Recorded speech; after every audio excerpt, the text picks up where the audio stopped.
KBS 1라디오 본격 시사 토크쇼 최영일의 시사본부. 안녕하십니까. 최영일의 시사본부 시작합니다. 윤석열 당선인의 친서가 백악관에 전달됐다고 하죠. 한미 정상회담을 조기에 여는 방안, 한반도 위기 상황에 따라서 미국의 전략 자산을 전개하는 문제 협의 중이라고 합니다. 윤 당선인의 대통령 취임 기념우표에 반려견 토리가 담길 것이다. 또 취임식 축하 행사에는 BTS가 공연할 수도 있다. 자, 이런 소식들은요, 다가오는 신구 정권 교체를 실감하게 합니다. 자, 한편 윤석열 당시 검찰총장이 현 정부와 멀어지고 각을 세우고 심지어는 정권 심판, 정권 교체의 주자가 되도록 한 출발점이라고 할까요? 조국 전 장관 일가에 대한 수사의 귀결 중에 하나겠죠. 딸 조민 씨에 대한 부산 의전원 입학 취소가 나왔고요. 의사 면허도 박탈되게 된 소식. 자, 정치권의 논란과 파장이 되고 있습니다. 자, 오늘도 빛과 어둠이 있습니다. 그 기준이 권력이 아니었으면 합니다. 오늘 임시국무회의에서 대통령 집무실 이전에 대한 예비비도 처리가 됐는데요. 뉴스의 많은 부분을 차지하는 정치 이야기는 민생의 목적이 아니라 수단일 뿐입니다. 수단이 목적을 가리거나 호도하지 않기 위한 언론의 역할을 해보겠습니다. 꼬리가 개를 흔들어서는 안 되겠죠. 최영일의 시사본부 출발합니다.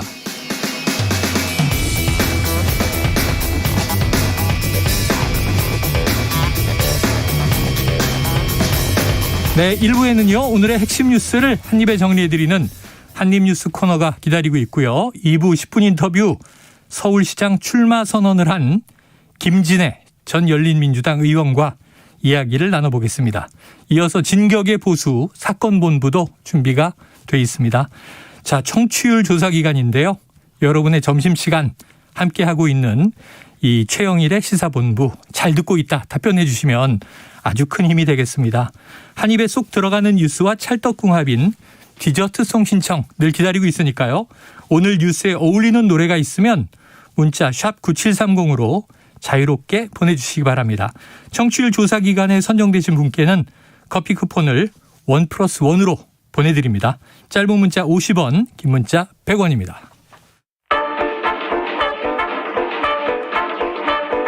최영일의 시사본부 한입뉴스. 네, 오늘도 뉴스가 많습니다. 핵심 뉴스를 골라서 한입에 정리해보죠. 한입뉴스 박정호 오마이뉴스 기자, 오창석 시사평론가 나와 계십니다. 어서 오세요. 안녕하십니까. 오창석 평론가 무슨 일이에요? 왜요? 너무 깔끔해. 평소와 달라. 중요한 사람 만나러 가는 거예요. 아침에 이제 또 다른 TV 방송이 있느냐 없느냐 이 차이가 좀 있습니다. TV 네. 출연이 있으면 네. 넥타이 정장이 되고. 네네. 어쩔 수 없이 네, 그렇게 될 수밖에 알겠습니다. 없습니다. 별거 아니었군요. 네. 개인적인 궁금함이 있었는데. 네. 네, 자, 첫 번째 이슈 보죠. 자, 정부가 오늘 임시 국무회의를 열었고요.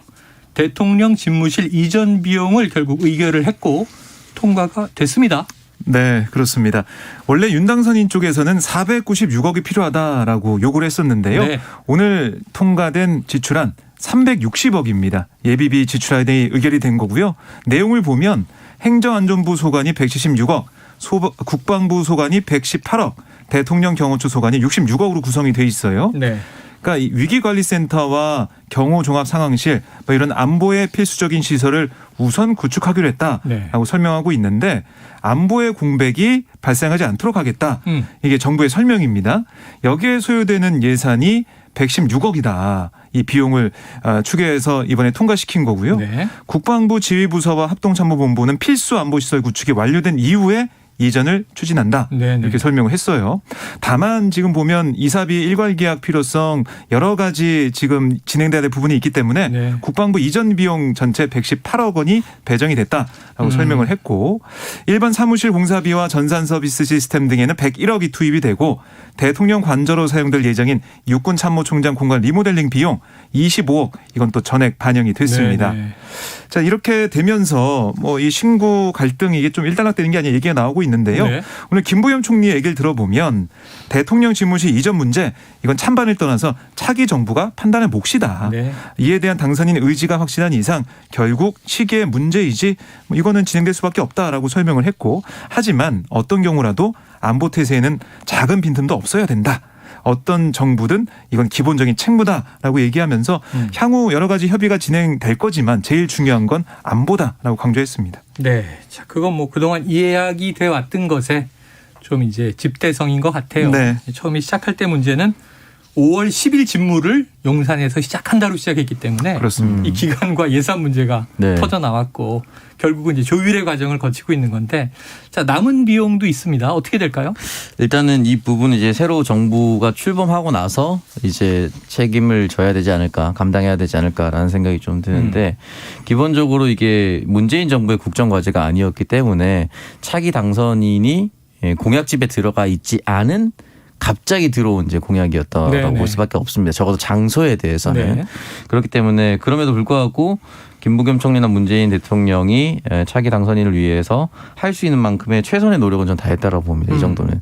왜냐하면 저도 그렇고 뭐 다른 사람들도 그렇고 대부분 사람들이 청와대 집무실 이전을 원천적으로 반대하지는 않았을 겁니다. 그러니까 처리하는 절차에 대해서 의문을 가지고 네네. 안보 공백의 우려를 가졌기 때문에 일단은 1차적으로 당선인이 원하는 방향의 최소한의 요구 조건을 모두 다 들어줬다고 저는 생각이 들어요. 그러니까 왜냐하면 안보 공백에 대해서 우려가 있다라고 했기 때문에 이 안보 공백의 우려를 지울 수 있는 국방부 이전이라든지 이 부분 거의 다 들어갔잖아요. 네.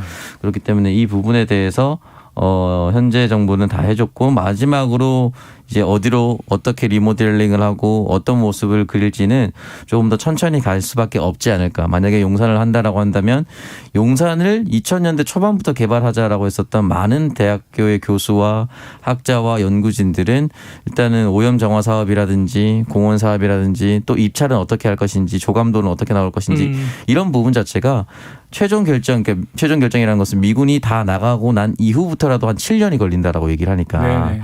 사실은 다 차기 정부에서 진짜 다 끝날 수 있을지 없을지는 잘 모르겠지만 저는 뭐 다 끝나서 이제 당선인이 원하는 대로 했으면 좋겠는데 일단 국민들이 우려하는 부분은 좀 없어야 된다라는 생각이 좀 들고 그렇다면은 만약에 청와대 한 발짝도 들어가지 않겠다는 이 의지가 이어진다면 국방부 이전대로 한다 하더라도 그러면 대통령이 당선된 이후에 집무실을 진짜로 어디로 할 것인가 이 부분에 대해서도 이제는 이제 당선이 좀 다 발 차례다라고 생각이 듭니다. 그래요.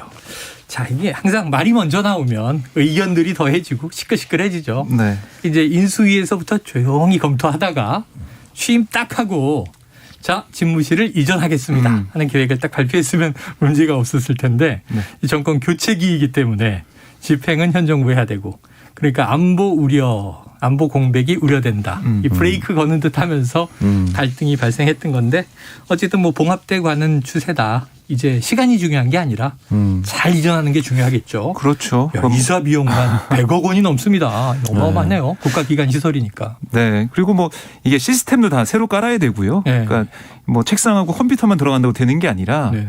이 국방부란 또 합참이라는 이 공간 그다음에 여기서 보면 여러 가지 컨트롤하는 그다음 수뇌부기 때문에 네. 시스템도 온전히 다 옮겨야 된다 이렇게 볼 수가 있고 또 지금 용산 지역에 있는 주민들 생각할 때는 인수위에서는 이 추가 제재는 없다고 했는데 과연 그럴까 의구심도 있거든요. 그리고 이 비행 금지 구역도 좀 줄인다고 하는데 네. 그럼 과연 국가 안위에는 문제가 없는 것인가 의구심도 남아 있고 또 합참 이전할 때 새로 건물 주고 어떻게 할 것이냐 또 용산공원을 이전하고 그러니까 받을 때 돌려받을 때 미군 기지를 정말로 이게 빨리 되겠느냐 의구심도 남아 있기 때문에 국민들과 소통하고 설득하는 과정이 필요해 보입니다. 그래요. 우평론가 이사 갈 때는 그냥 차 한 대에 다 들어가죠. 차 한 대에 다 들어가죠. 사실 이제 포장 이사기 때문에 그냥 박스 이렇게 조립해서 하면 되는데 아마 이 군사 시설이 굉장히 많기 때문에 네. 일단은 보안 계약을 할 겁니다. 아, 보안 계약이 중요하겠네요. 이게 저는 가장 중요하다고 봐요. 시설물, 장비 등등. 일반 국민들이 이사할 때 우리 집에 있었던 액자 못 본 척 해주세요 사인하고 이런 건 사실 없잖아요. 그렇죠. 그런 건 없는데 눈여겨볼 필요도 없을 것 같고요. 근데 여기는 다 군사 장비고 어떻게 그렇죠. 생겼는지 그렇죠. 어디에 어떤 1급 기밀 딱지가 붙어 있는지 이게 다 나올 수밖에 없어요. 그리고 배치할 때도 어떻게 했다라는 것이 또 나오잖아요. 그렇죠. 그런 보안이 저는 굉장히 중요하다고 생각이 공간의 듭니다. 구조도 그렇고. 그렇습니다. 알겠습니다. 국가 보안 시설입니다. 자, 박 기자님. 네. 경제부총리 윤곽이 드러났습니까? 네, 뭐 이거는 여러 함합평들이 있긴 했지만 그랬죠.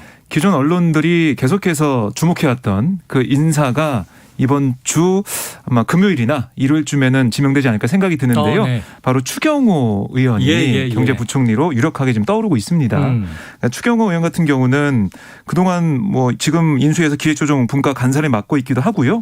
금융위원회 부위원장, 뭐 기재부 1차관, 국무조정실장을 지냈던 관료 출신이에요. 네. 그러니까 특히 주목이 되는 게 재선 의원이기 때문에 또 정무적인 감각도 있고 네. 또 김기현 원내대표랑 이 수석 부대표로 호흡을 맞췄고 민주당과도 협의를 해왔기 때문에 예. 이런 부분이 두루두루 다 고려가 된 게 아니냐 이런 얘기가 나오고 있고 그렇게 되면 아니 여러 인사가 있었는데 그중에 최상목 전 기재부 차관은 어떻게 되는 거냐. 네네.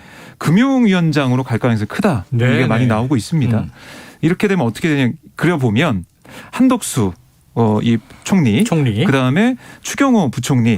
그리고 최상목 금융위원장 이렇게 이어지게 되면 사실 세 사람이 2005년도 그때 같이 호흡을 맞춘 적이 있어요. 네네네. 재경부 장관이었던 한덕수 후보자와 그다음에 재경부 금융정책과장이었던 추경호 의원 그리고 그 당시 재경부 증권제도 과장을 맡았던 이 최상목 전 차관 이렇게 라인에서 이어지는 모습도 보이거든요. 그만큼 호흡을 맞춰본 경제계 관료들이 네. 이번 정부에서 핵심적인 경제 역할을 하게 된다라고 보시면 되겠습니다. 과거 같으면 청와대 경제수석이 누구냐. 네. 정책실장이 누구냐. 이것도 경제정책이 아주 중요한 포인트인데. 그렇습니다. 자, 지금 새 정부는요. 이 청와대라는 표현을 쓸 이유가 없어졌잖아요. 뭐라고 그러죠? 그러니까 용산수석? 용산경 그것도 좀 이상하긴 하다. 네. 뭐 행정부수석이라는 표현을 쓸 수도 있고. 네. 행정부수석이라는 표현을 쓸 수도 있고. 행정부. 대통령실? 네. 대통령실 경제수석은 누가 될까요? 네, 경제수석은 지금 보면은 뭐 사실 이번에 한국은행 총재 하마평에도 올랐던 네네. 그런 인물이 있습니다. 아시겠지만은 사실은 김소영 교수. 네, 그 학자지만은 네. 능력을 좀 인정받았다. 그래서 인수위뿐만이 아니라 이 대통령 당선인이 후보 시절에도 같이 경제 정책을 짜왔던 김 교수가 이번에 경제수석이 될 가능성이 크다라고 볼 수가 있겠어요. 네. 이 정도로 하마평에 좀 경제 라인은 만들어져 있는 상황이고요. 그다음에 산업통상자원부 장관 같은 경우는 이창희한 카이스트 교수가 유력시되고 있다. 아하. 경제 2분과 간사잖아요. 예. 그래서 인수에 있는 인물들이 그대로 국무위원으로 간다라는 상황이 좀 만들어지고 있고요. 외교부 장관 같은 경우는 외교통으로 꼽히는 박진 의원 지금 미국에 가 있죠. 네. 그리고 조태영 의원이 2배수로 올라가 있다라고 전해지고 있고요. 그리고 이제 행정안전부 장관에는 안철수 인수위원장 최측근으로 꼽히는 지금 인수위 기획조정분과 인수위원 국민의당의 이태규 의원이 유력하다. 이런 얘기 나오고 있습니다. 장관 후보가 되고 있네요. 그렇습니다. 어제 신용현 인수위 대변인을 저희가 전화로 연결해서 제일 마지막에 과기부 장관 가십니까 했더니 들은 바 없다. 딱 잘라서 얘기를 하시더라고요. 네. 자, 그런데 또 핵심은 저거죠. 오평론가님, 비서실장은 누굽니까? 비서실장은 일단은 하마평에 오르는 사람들은 흔히 말하는 이제 윤핵관이라고 표현됐었던 사람들이 다 올랐어요. 다 올랐어요. 네, 다 올랐는데 어쨌든 청와대로 들어간다. 청와대라는 표현을 쓰면 청와대로 들어간다는 기준하에 용산으로 들어간다. 의원직을 다 이제 어떻게 보면 겸직이 안 되잖아요. 그렇죠. 장관이나 총리는 됩니다. 겸직이. 국회의원 신분을 유지하면서. 근데 실장이 되면은 국회의원직을 포기해야 돼요. 네. 그렇다면은 이 부분에 대해서 의원직을 포기하고 윤한홍, 장제원, 권성동 이런 의원들이 실장을 할 것인가. 대통령실로 들어갈 것인가. 네, 이게 사실은 뭐 그냥 정치적으로 보면은 내가 의원직을 유지하면서도 대통령과 이렇게 가깝게 지낼 수 있는 윤핵관인데 의원직 포기하고 실장이 될 필요가 있나? 의원직 유지하면서 대통령과 긴밀하게 소통할 수도 있는데 라고 생각할 수도 있습니다. 의원이 그렇게 좋은 건가 봐요. 그럼요. 대다수의 사람들이 국회의원 한번 해보려고 얼마나 그 노력을 하는데요. 그래서 오창석 평론가도 노력을 했었죠. 본인의 이제 승리인 것 같습니다. 네. 보통 사람들이 의원에 아무 관심이 없어요. 그래서 저 힘든 걸 왜 하지? 그렇죠. 근데 의원직을 포기하기는 저는 쉽지는 않을 것 같고요. 아마 이 말씀드렸던 3명의 의원과 가장 긴밀하게 소통할 수 있는 또 다른 누군가가 되거나 제3의 인물이 또는 그 세 사람을 엮을 수 있는 반대 입장에서 윤석열 대통령이 된 사람이 그 세 사람과 잘 소통할 수 있는 중간 사람을 넣거나 네. 아마 그런 식으로 이제 정리가 되지 않을까라는 생각이 들고 보통은 이게 좀 왔다 갔다 해요. 그러니까 예를 들어서 문재인 대통령이 첫 번째 대통령 비서실장으로 임종석 비서실장을 내정했었죠. 기억이 근데 납니다. 그거는 어떻게 보면은 문재인 대통령 나이 또래보다 조금 더 어리지만 아주 강력하게 그 그룹을 형성하고 있는 86 그룹과 손잡았다 이렇게 또 표현할 수도 있는 거예요. 그래서 어떤 그런 정치적 세력의 대표성을 띠고 있다든지 또는 지역을 또 대표할 수 있다든지 예를 들어서 그래요. 한덕수 총리 내정자가 호남이니까 영남의 비서실장으로 간다든지 뭐 이런 식으로 조금 아마 지역이라든지 그룹 개파라든지 이런 것들로 상징해서 배분할 수밖에 없지 않을까. 왜냐하면 현역의 의원들이 네. 저는 의원직을 던지진 않을 거라 생각합니다. 그래요. 아유, 의원이 아주 중요한 것 같습니다. 근데 또 뭐 지자체장은 막 던지고 나가더만요. 보니까. 그렇죠. 네. 어쨌든 선출직은 또 선출직을 선호하는 네. 경향성이 있어 보입니다. 자, 한덕수 총리 지명자 이제 인사청문회 준비 한창인데 자, 책임 내각, 책임 총리 얘기해서 강조되고 있잖아요. 네. 자, 그러다 보니까 자, 이 책임 내각이라 함은 인사와 예산권을 가지고 어젠다를 그러니까 이제 의제를 집행하는 것이다. 이런 이야기를 한 것 같은데 네. 그렇다면 아까 이야기해 주신 경제 라인업에도 한덕수 총리 지명자의 좀 입김이 많이 작용했겠습니까? 뭐 사실은 근데 인수위를 구성하는 과정에서부터 뭐 인사는 들어가 있었기 때문에 이 한 부총리, 그러니까 한 총리 후보자가 네네. 입김을 넣었다 말았다라고 볼 수는 없을 것 같아요. 그래요. 그런데 지금 놓고 보니까 지금 윤석열 당선인이 관료 출신들을 좀 중용하는 모습을 좀 보이고 있거든요. 예, 예. 그런 차원에서 조합이 이뤄진 게 아닌가 생각이 들고 오늘 같은 경우는 이상적인 책임 총리의 역할 이거를 기자들이 물어봤더니 네. 청와대 힘을 내각에 붓거나 위임하는 차원이다. 이렇게 얘기를 했어요. 그러니까 청와대 기능을 줄이는 대신에 내각이 권한을 위임받고 동시에 책임을 확실하게 가지고 어젠다 추진해달라 이런 말을 윤 당선인이 계속하지 않냐. 그런 차원의 이 책임 총리의 역할을 이해하고 있다라고 얘기를 했습니다. 그리고 이 전체 장관 인선을 건네서 미리 검토하게 했다라는 얘기도 들리지 않습니까? 네. 샌드위치 회동을 하면서 그런 차원에서 소통을 하고 있다는 거고요. 그런데 내각 인선에 대한 질문에는 한 후보자가 내가 말씀드리기 어렵다. 당선인이 다 잘 듣고 같이 협의하고 토론해서 가장 좋은 사람을 뽑도록 노력하고 있다. 이렇게 얘기를 했어요. 그래요. 근데 이 얘기를 듣고 보니까 아니 책임 총리제라고 하는 것은 책임 총리가 민심이나 여러 가지 상황을 다 전반적으로 두루두루 보고 인사를 추천하는 예. 그런 모습을 좀 많이 그려왔었는데 또 한 후보자의 오늘 말을 들어보니까 이게 책임 총리제가 맞나? 라는 생각이 드는 발언도 있었던 거예요. 그래요. 이제 청와대를 뭐로 부를지 아직 정해진 바 없습니다만 어렵습니다. 예. 자, 대통령실의 권한을 분산 위임받아서 내각에서 이제 처리하는 것이다. 자, 그런데 우평론가님 지금 이제 인사청문회를 앞두고 있는 한덕수 총리 후보자에 대해서 지금 이제 현재는 여권, 네. 조만간 야권, 네. 상대당 민주당 이쪽에 비판이 지금 거세지는 것 같아요.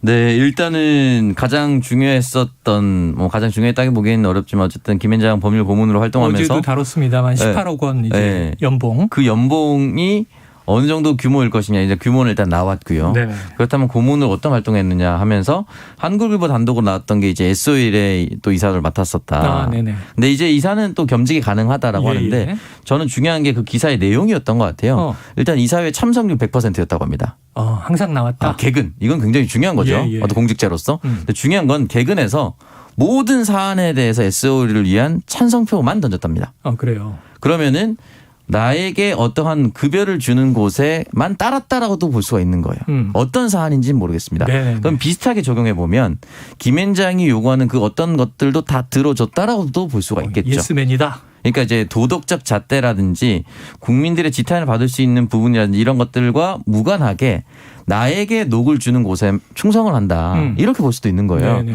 저는 이런 행태가 저는 책임 총리와는 무관하다고 봐요. 책임 총리는 자체가 소신이 있어야 돼요. 그 소신. 그러니까 나는 총리로서 이러한 국정 방향이 대한민국을 위해서 필요하다라고 얘기하는 소신이 필요한 자리인데 지금 보면은 주는 대로 다 시키는 대로 다 했다는 거 아니겠어요? 그러면 윤석열 당선인이 시키는 대로 다 한다라고 하면 책임 총리가 아닙니다. 종속 총리죠, 그거는. 아, 그렇죠. 만약에 그렇게 된다면. 그렇기 때문에 어떠한 활동을 했는지 이사회에 의결했을 때 100% 찬성표를 던졌다면 어떠한 안건에 100% 찬성했는지 네. 이 부분이 나올 겁니다. 아하. 저는 그 안건이 아마 중요하지 18억이 굉장히 큰 돈이긴 하지만 네네. 그렇다고 해서 이 18억이 낙마 사유로 그대로 이어지긴 좀 어렵다라고 생각합니다. 어제 슬펐죠. 오창석 평론가가 제 평생 18억도 못 모을 것 같습니다. 이런 얘기해서 네, 좀 그 의견은 변함이 짠했는데. 없습니다. 네, 네. 변함이 없어요.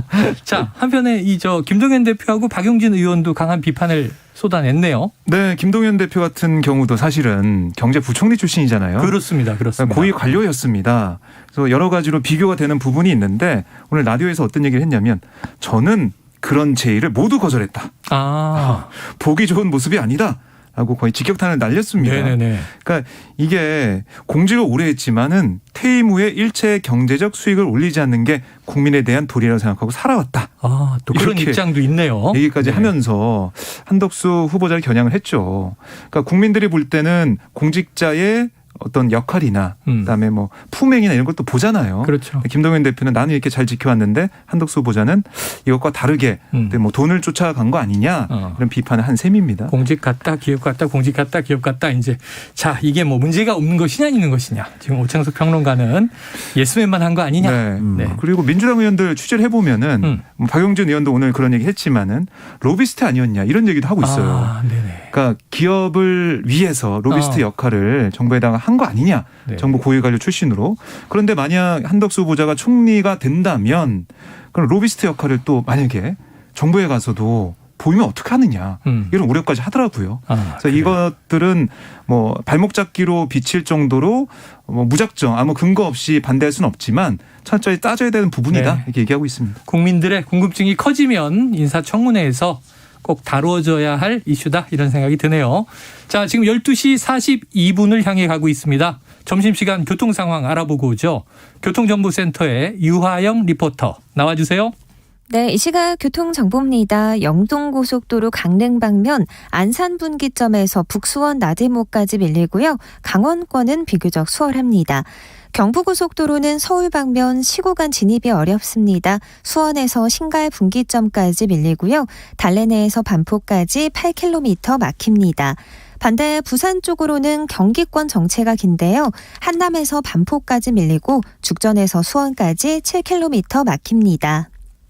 서해안고속도로 목포 쪽으로 순산터널에서 용담터널까지 정체고 8탄에서 화성까지도 속도를 줄입니다. 중부고속도로 남이 방면 호법분기점에서 모가까지 막히고요. 중부 내륙고속도로는 창원 쪽으로 여주분기점에서 감곡까지만 밀립니다. KBS 교통정보센터였습니다.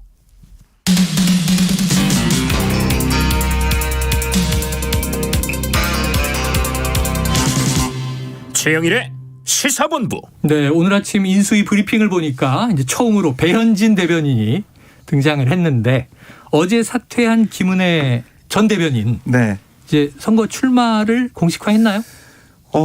결단은 좀 빨리 내리겠다라는 정도만 얘기했는데요. 네. 뭐 사실상 경기도지사 출마하지 않겠냐 네네네네. 이런 얘기는 나오고 있어요. 그래요. 그리고 어제 같은 경우는 김태흠 또 의원도 네네네.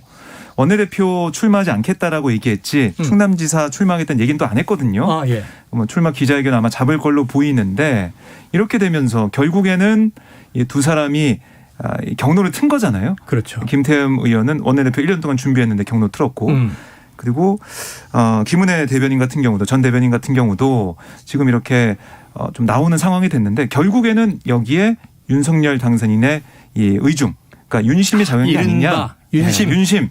그런 게 나오고 있습니다. 이게 나오면은 따라붙는 게 뭐냐면 아니 그러면 윤석열 당선인이 이 중립 의무를 저버리고 한쪽에 힘을 실어주는 거 아니냐. 이런 얘기도 나올 수가 있거든요. 이런 질문이 나오자 배현진 대변인이 아니 그건 본인들의 결단과 너 출마해도 좋겠다는 주변의 인식이 조화된 거다. 윤 당선인이 나가라 말라 이런 얘기 한 적이 없다라고 네. 얘기했고 권성동 원내대표 같은 경우도 원내대표 경선에 출마 선언한 의원 같은 경우도 윤 당선인이 뭐 나올 말라 한 적이 없다라고 본인이 또 그렇게 얘기를 했어요. 네네네. 그래서 윤심 논란을 좀 차단하기 위한 그런 얘기가 당에서도 또 인수에서 나오고 있는데 글쎄요. 근데 이게 딱 나가라라고 명시적으로 명령하지 않았지만 어떤 분위기라는 게 있지 않습니까? 분위기와 그다음에 주변의 뭐 권유라는 게 네네. 그 권유가 거슬러 올라가면 또 윤석열 당선인과 어떤 조율이 됐다거나 아니면 공감대가 형성된 그런 부분도 있을 수 있기 때문에 윤심 논란은 계속 나올 것 같습니다. 이게 이럴 때 이제 또 정치 천재 오창석 평론가가 필요한 거죠. 자, 정치인들 간에는 무슨 텔레파시가 있는 거예요. 말로 하지 않았는데 네. 느낌이 왔어. 네. 나가라는 그분의 뜻이야. 네. 자, 윤심 작동합니까? 저는 아무런 사인 없이 움직이진 않았을 거라고 저는 생각이 듭니다. 그래요? 분명히. 사인이 뭐예요, 그럼? 야구 감독 스타일로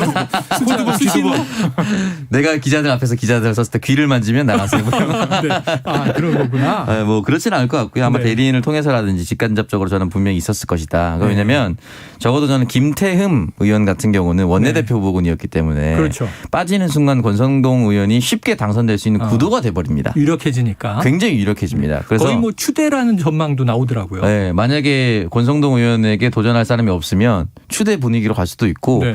김태흠 의원 정도의 중량감이 없으면 나와도 사실은 무난하게 권성동 의원이 이길 수 있는 상황이 돼버리는 거죠. 어제 조혜진 의원 출마했습니다. 네, 2파전입니다. 네, 2파전이긴 한데 과연 이제 개표나 이런 걸 많이 형성할 수 있었을까 그런 의문이 좀 들죠. 그래서 저는 일단은 빠지는 거에 대해서 사인이 분명히 있었을 거라고 생각이 드는데 중요한 빠지는 대가가 있었어야 돼요. 근데 이 대가가 충남의 지사 출마하세요라고 하는 것이 대가가 될 수는 없습니다. 네. 돼서 당선이 되면 대가가 되지만 네네. 떨어지면 어떡하죠? 그래서 떨어졌을 경우에도 플랜 B에 어느 정도의 사인이 있었어야만 이 정도의 원내대표 후보군에서 빠질 수 있었을 것이다 라는 생각이 듭니다. 알겠습니다. 과연 정치 천재의 예측이 맞는 것인지 향후에 이제 지켜보도록 하고요. 자, 이건 좀 뭐라 할까요? 전 의원이긴 한데 네. 최근에는 이제 유명 유튜버가 됐죠. 강용석 변호사. 지금 경기지사 출마 선언했네요. 그렇습니다. 이 뭐 출마 선언은 그저께 했어요. 근데 복당이 돼야 되는 거 아니에요, 우선? 네, 복당을 노력을 하고 있는데 국민의힘 서울시당이 강용석 변호사의 재입당을 승인했습니다. 그래요? 네, 오늘 승인이 됐고요. 이제 최고위원회 의결을 거치면은 복당이 최고위에서 마지막 의결이 남아 있군요. 남아 있는데요. 이게 어떻게 좀 봐야 될 것 같고 복당을 하게 되면 2010년에 기억하시겠지만 아나운서 비하 발언 등으로 네네. 국민의힘 전신에 한나라당에서 제명이 됐었죠. 야, 벌써 10년 넘었네요. 그렇죠. 18대 국회의원이었는데 그래서 그 이후에 돌아가기 위해서 노력을 한 걸로도 알려져 있는데 어쨌든 이 제명된 지 12년이 지나서 재입당 요건이 된다는 게 서울시당의 설명이었습니다. 하지만 이 최종 승인을 과연 최고위에서 할까? 네네. 이거는 제가 볼 때 좀 미지수인 것 같은데요. 네. 쉽지는 않을 것 같다는 생각이 듭니다. 그래서 앞에 정치 천재가 있잖아요. 예. 평론가님, 최고위원회의 결정 어떻게 나옵니까? 저는 이제 사실은 이렇게 돼서 복당해서 예비 경선할 수 있을지 않을까라고 생각하시는 분들도 계시겠지만 네네. 그냥 저의 흔히 말하는 이제 뇌피셜이라고 표현하죠. 개인 저의 의견. 상상력을 발휘하면 전 애초에 강용석 전 의원이 좌절될 것을 알고 신청하지 않았을까. 라는 생각이 좀 듭니다. 받아들여지지 않을 것을 예상하고 신청했다. 본인 스스로가 이제 가로세로 연구소라는 유튜브를 운영을 하고 있고 지금 바로 이틀 전에 이준석 대표를 굉장히 세게 저격하는 녹취록을 공개해 버렸습니다. 처음에도 이 문제 성접대 의혹을 네. 여기서 제기했고 그렇습니다. 추가적으로 또 제기했다고요? 그러니까 추가적으로 제기했던 내용은 이준석 대표가 사람을 대전으로 보내서 무마시키려고 하는 정황적인 녹취를 공개했어요. 그래요. 근데 이 부분이 있는데 최고위에 결국은 이준석 대표의 승인이 있어야 되잖아요. 그렇죠. 저는 안 될 가능성이 높다고 봅니다. 왜냐하면 예전에는 아나운서 비하 발언이었지만 지금 해당 유튜브에 올라가 있는 발언들은 정말 상상도 할 수 없을 만큼의 놀라운 발언들과 인신공격과 어떤 인격 살인적인 것들이 너무 많아요. 그래서 안 될 건데 그럼 안 되면 어떻게 되느냐. 이준석이 막아서 안 됐습니다. 여러분 다시 도와주십시오. 라는 상황으로 전개하는 것은 아닐까. 이미 여기까지 시나리오를 쓴 것은 아닐까. 왜냐하면 사실은 복당을 최고위에서 의결해 주는 것 자체가 말이 안 된다고 저는 봐요. 몇몇의 발언 논란이 있었던 인사들이 TV 프로그램도 요즘엔 잘 못 나가고 낙마하는 경우가 많은데 도지사 후보로 나간다는 사람을 승인해 준다 공당에서. 그런데 정당도 조직인데 서울시당은 왜 승인했을까요? 일단은 서울시당하고 최고위하고 기준이 크게 다르지 않을 것 같은데. 저는 조금 다르다 같다를 떠나서 책임은 최고위로 어차피 갈 수밖에 없습니다. 그래요. 서울시에서 복당 승인을 해줬다고 해서 서울시 관계자 누구야 이렇게 하지 하진 않을 거라고 봐요. 그래요. 최종 책임은 어쨌든 최고위로 가기 때문에 저는 최고위에서 아마 반려되지 않을까라는 생각이 듭니다. 자, 안 될 걸 알면서 한다. 이게 이제 물론 개인 소견입니다만 뭐 만약 그렇다면 도대체 왜 그러는 것인지 저는 잘 납득이 되질 않습니다. 다음 이슈 한번 보죠. 민주당 쪽인데요. 자, 86그룹에 해당하는 최재성 의원 정계 은퇴 선언했네요. 네, 오늘 페이스북에 글을 올렸어요. 뭐라고 썼냐면 저는 오늘부로 정치를 그만둡니다. 문재인 대통령과 함께했던 시련과 영광의 시간들과 함께 퇴장합니다라고 썼습니다. 일전에 한 분이 했죠. 부산에서. 네, 김영춘 전 장관이. 김영춘 전 해수부 장관이 했고. 네, 이어서 이제 은퇴 선언을 한 두 번째 네. 86그룹 일원이 된 것 같은데요. 이 얘기를 들어보면 자신의 정치 역정을 쭉 서술을 하면서 새로운 시대에는 새로운 소명이 필요하다라고 적었습니다. 네. 3선 의원을 했고 3선 의원 남양주에서 했는데 그 이후에 기득권 포기하겠다라고 하면서 불출마 선언해서요. 네. 그 지역에 조응천 의원이 당선이 됐었고. 그랬죠. 그다음에 뭐 그 이후에 강남벨트에 민주당 깃발 꽂겠다면서 송파을 재보선 출마에 당선됐지만 지난 총선에서 배현진 지금 당선인 그렇죠. 대변인한테 네. 져서 그 국회의원직을 잃었던 그런 상황이었는데 자 이렇게 되면서 86그룹의 퇴조가 계속 이어지는 게 아니냐 흐름이 만들어지는 거 아니냐 이런 얘기도 나오고 있습니다. 그래요. 자, 어떻게 보세요? 잘하는 겁니까? 일단은 김영춘 그리고 우상호 최재성까지 어떻게 보면 민주당 지지자들 입장에서는 필요한 86그룹들은 물러나겠다고 얘기를 하고 물러나야 할 86들은 아무 말도 하지 않고 있다라는 글들이 계속 많이 올라오고 있습니다. 그래요. 그래서 이 세 사람들 같은 경우는 어쨌든 당내 기반도 어느 정도 있고 전략가로서 활동을 했었던 사람들이고 실제로 이번 캠프에서도 중요한 역할을 많이 했었는데 아마 많은 아쉬움을 표현하고 있지 않나라는 생각이 들고 저는 이 여파가 어쨌든 이 사람들이 길을 터줬으니 네네. 그 길의 공백, 권력은 절대 공백을 허용하지 않거든요. 어떠한 민주당의 차세대 주자들이 그 공백을 메울 것인가가 앞으로의 민주당의 미래를 가늠할 것이다라고 생각이 들고 같은 86그룹으로서 퇴진을 해야 된다고 했었던 더불어민주당의 김종민 의원은 본인은 어떤 결단을 내릴 것인가. 이 부분도 저는 좀 주목해야 되지 않을까. 86 전체 용퇴해야 한다는데 스스로도 86이거든요. 어떤 입장을 좀 내놓을 필요가 있지 않을까. 지금 또 한 분의 이름을 거명을 했습니다. 회사로 비유하면 이게 일 잘하는 사람들이 다 나가고 나가줘야 일 못하는 사람들이 남아서 버티면 망하는 거잖아요. 정당은 쇠락해 가는 거죠. 그래요. 자, 어떻게 될까. 오늘 오평님 옷 이쁘게 입고 와서 저격을 많이 하신다는 의견들이 나오고 있습니다. 그래 뭐라도 잘해야지. 그래야 또 쓴소리를 할 자격이 생기는 것 같아요. 자, 오늘 시간이 다 돼서 윤호중 비대위원장이 또 강하게 이제 비판한 내용도 있는데 내일 이어질 테니까 오늘 한입뉴스는 여기서 정리하겠습니다. 박정호 오마이뉴스 기자, 오창석 평론가 수고하셨습니다. 고맙습니다. 자, 오늘의 디저트송은요. 이 청취자 5959님의 신청곡입니다. 그동안 한입뉴스와 딱 어울리는 디저트송 선곡한 적 얼마나 됩니까? 이렇게 해주셨고요. 자, 지코의 아무 노래나 들려주세요. 자, 제작진의 뼈를 때리는 일갈과 함께 지코의 아무 노래 들으시면서 5959님 커피 쿠폰 2잔 2개 보내드리고 입으로 돌아옵니다. 아무 노래나 일단 틀어 아무거나 신나는 걸로 아무렇게나 춤춰 아무렇지 않아 보이게 아무 생각하기 싫어 아무개로 살래 잠시 I'm sick and tired of my everyday Keep it up 한 것도 아무 노래나 일단 틀어 아무렴 어때 so boring 아무래도 refresh가 시급한 듯해 쌓여간 스트레스가 배꼽 빠질 만큼만 폭소하고 싶은 날이야 You're one of my thugs 어디야 넌 올 때 병맥주랑 가끔밖에 사와 클럽은 구미가 잘 안 당겨 우리 집 거실로 빨랑 왜 보이는 여우량껏 차단시켜 밤새 수다 떠 시간도 모자라 누군 힘들어 죽겠고 누군 축제 괜히 싱숭생숭 I want my juice back 좀 전까지 못 차지 하다 한 명 두 명씩 자리 왜들 그리 다운돼 있어 뭐가 문제야 say something 분위기가 겁나 싸해 요샌 이런 게 유행인가 왜들 그리 재미없어 그건 나도 마찬가지 Tell me what I got to do 급한 대로 블루투스 켜 아무 노래나 일단 틀어 아무거나 신나는 걸로 아무렇게나 춤춰 아무렇지 않아 보이게 아무 생각하기 싫어 아무개로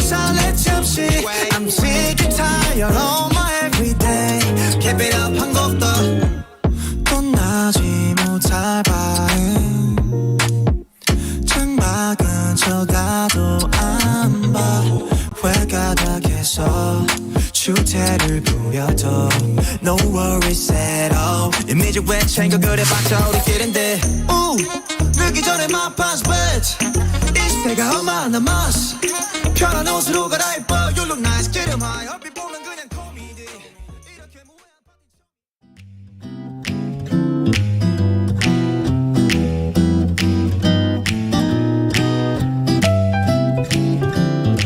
안녕하세요. 바른말 고운말입니다. 여러분은 약속 시간을 잘 지키는 편이신가요? 사람마다 중요하게 생각하는 것은 다 다르지만 자기 시간이 소중한 만큼 다른 사람 시간도 그렇다는 것 잊지 말아야 할 것 같습니다.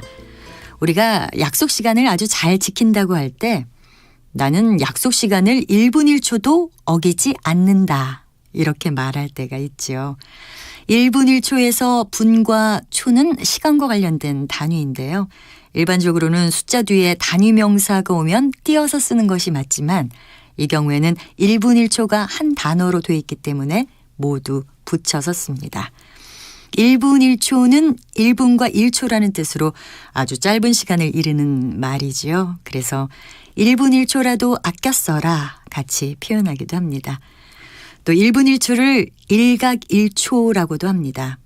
일각은 기본적으로 1시간을 4수로 나눈 가운데 첫째 시각, 그러니까 1시간의 4분의 1인 15분을 뜻합니다.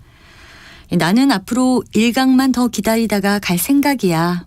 이렇게 말할 수 있습니다. 그리고 아주 짧은 시간을 뜻하기도 하는데요. 이때는 주로 일각을 다투다, 일각이 급하다, 일각의 여유도 없다와 같이 사용합니다. 일각이 3추 같다란 속담도 잘 아시죠? 짧은 시간이지만 3년같이 생각될 정도로 기다리는 마음이 간절함을 비유적으로 이르는 말입니다. 바른말 고운말 아나운서 변희영이었습니다.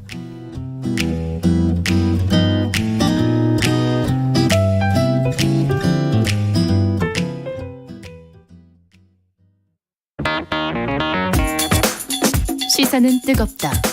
조직적으로 움직였다는 의심이 드는 사건입니다. 아니 정치 권력이 더 두 번째는 세죠. 뭐냐면 정말 진짜 그건 제가 김영남 의원 때론 차갑게 식혀야 할 때도 있다. 그러니까 너는 죄가 있어. 이렇게 판단하는 건 잠시만요. 잠깐만 이제 그만 문제라고. 그만 잠깐 끊고 가겠습니다. 시사는 시원하다. 이처럼 소가 화장실을 이용하면 배설물을 한 곳에서 처리할 수 있으니까 온실가스 배출량을 획기적으로 줄일 수 있다고 하는군요. 시원한 바람처럼 기분 좋은 소식이 있다. 시사의 핫앤쿨 KBS 1라디오에 다 있습니다. 평일 저녁 7시 20분 정준희 교수의 KBS 열린 토론, 평일 밤 10시 5분 김성환의 시사야. 많은 청취 바랍니다.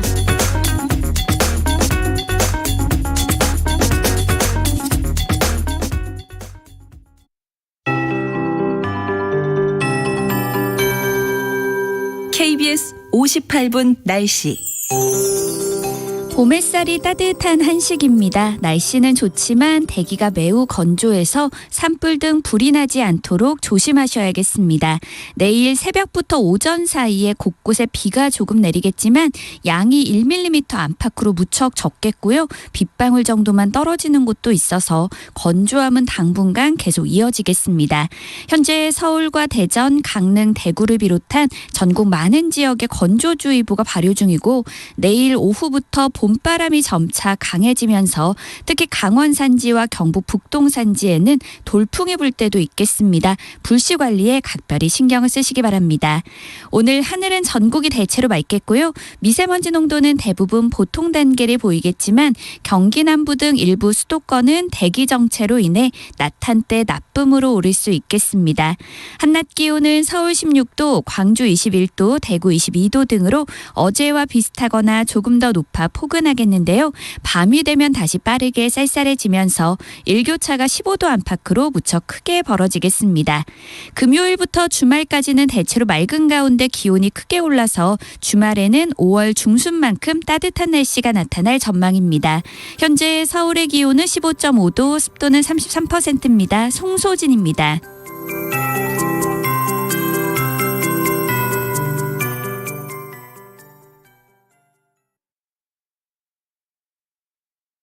정성을 다하는 국민의 방송 KBS가 한시를 알려드립니다. AM 711kHz, FM 97.3MHz, KBS 1라디오입니다. HLKA.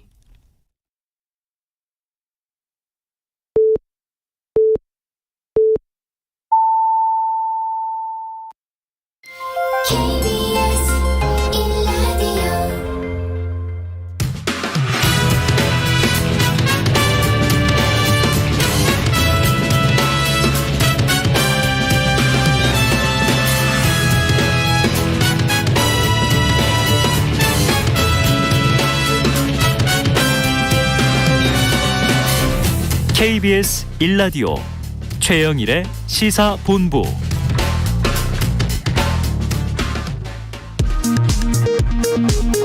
이 시각 라디오 정보센터 뉴스입니다. 윤석열 대통령 당선인이 올해 상반기뿐 아니라 하반기에도 각종 경기 지표와 물가 전망이 어둡다는 보고를 받은 뒤 물가를 포함한 민생 안정 대책을 새 정부의 최우선 과제로 추진할 것을 대통령직 인수위원회에 주문했습니다. 오늘부터 재택 치료 중인 코로나19 확진자가 약국을 직접 방문해 처방약을 받는 것이 가능해집니다. 이에 따라 재택 치료자는 오늘부터 대면이나 비대면으로 진료를 받은 후 직접 약국에 가서 처방약을 받는 것을 수령할 수 있습니다. 정부가 다음 달부터 주간 국제선 운항 횟수를 100회씩 늘리기로 했습니다. 정부는 최근 오미크론 유행의 정점을 벗어난 해외 국가들이 방역 정책을 잇따라 완화함에 따라 국민들의 해외 방문 수요도 증가할 것으로 예상되고 있다며 이같이 밝혔습니다.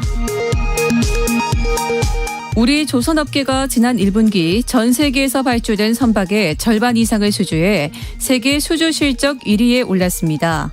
한국조선이 1분기 수주 집계에서 중국을 앞선 것은 7년 만이며 1분기 기준 시장 점유율이 50%에 달한 것도 26년 만에 처음입니다. 지금까지 라디오 정보센터 뉴스 정한나였습니다. 네, 청취율 조사 기간이죠. 최영일의 시사본부를 잘 듣고 있다. 이렇게 답해 주시면 저희에게 큰 힘이 되겠습니다.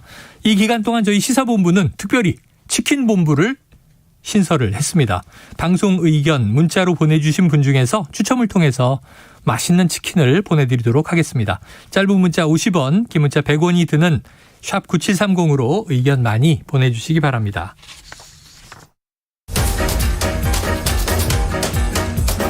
최영일의 시사본부 10분 인터뷰.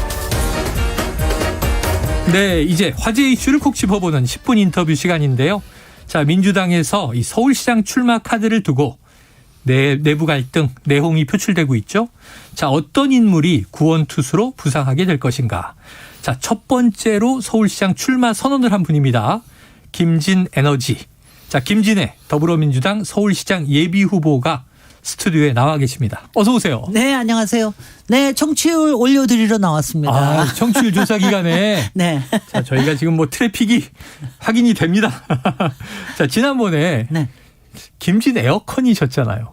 그러니까 제가 김진 에어컨하고 김진 에너지 별명이 두 개인데. 아, 그래요? 그 두 개를 이제 왔다 갔다 하면서 쓰는데. 네네네. 이번에 선거에서는 김진 에너지를 많이 씁니다. 왜냐하면 네네. 이제 서울시도 에너지가 굉장히 필요하고 그렇죠. 또 에너지라는 얘기를 들으면은 굉장히 기분 좋아들 하세요. 네네. 네. 그러니까 김진 에어컨 같은 거는 이제 가령 윤석열 전 검찰총장에 쓸 때나 그럴 때 쓰고 오세훈 이제 시장 지금도 시장인가요? 네, 현 시장이죠. 시장. 네네. 아니 이제 저기 나와야 되지 않나요? 이제 선거 기간이 되면. 네네. 그래서 그럴 때만 에어컨 쓰고 평소에는 이제 여러분들 이제 시민의 편에서 에너지가 되도록했습니다. 그러니까 상대를 향해서 좀 속 시원한 이야기를 할 땐 에어컨. 네. 그리고 이제 시민들에게 기운을 주실 땐 에너지. 그렇습니다. 알겠습니다. 네. 자, 가장 이 뜨거운 얘기부터 여쭤볼게요. 법사위에서 활동하시기도 했잖아요. 네.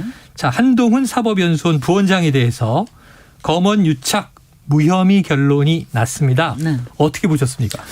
아니 그거는 사실은 이제 이게 뭐냐면 유권 무죄 아닌가 이런 생각이 드는데. 유권 무죄. 네네. 유전 무죄가 아니라 유권 이제 권력이 생기니까는 이제 그걸 한 게 아닌가. 왜냐하면 이제 그 부분은 다들 알고 계시는데 그래도 검사장 출신이라는 분이 가장 주요한 핸드폰 비번을 내놓지 않아서 아직도 비번의 증거를 찾지 못하고 있지 않습니까? 근데 이런 증거도 확인하지 않고서는 무혐의를 한다라고 하는 게 저는 상당히 문제가 있다고 봅니다. 그래서 이게 특히 윤석열 당선인 이후에 생긴 문제라서 더 이제 좀 의식을 할 수가 있지요. 국민들도 아마 석연치 않아 하실 겁니다. 석연치 않을 것이다. 유권 무죄로 해석한다 이렇게 말씀하셨어요. 자, 그래서 이제 윤석열 당선인이 이제 대통령으로 5월 10일에 취임을 할 예정이고 이런 흐름이다 보니까 최근에 이제 터져 나오는 흘러간 좀 정치적인 사안들에 대해서 재환기되는 사건들이 일부 있습니다. 또 조국 전 법무부 장관의 딸 조민 씨에 대해서 부산대 의전원 입학 취소 결정이 났습니다.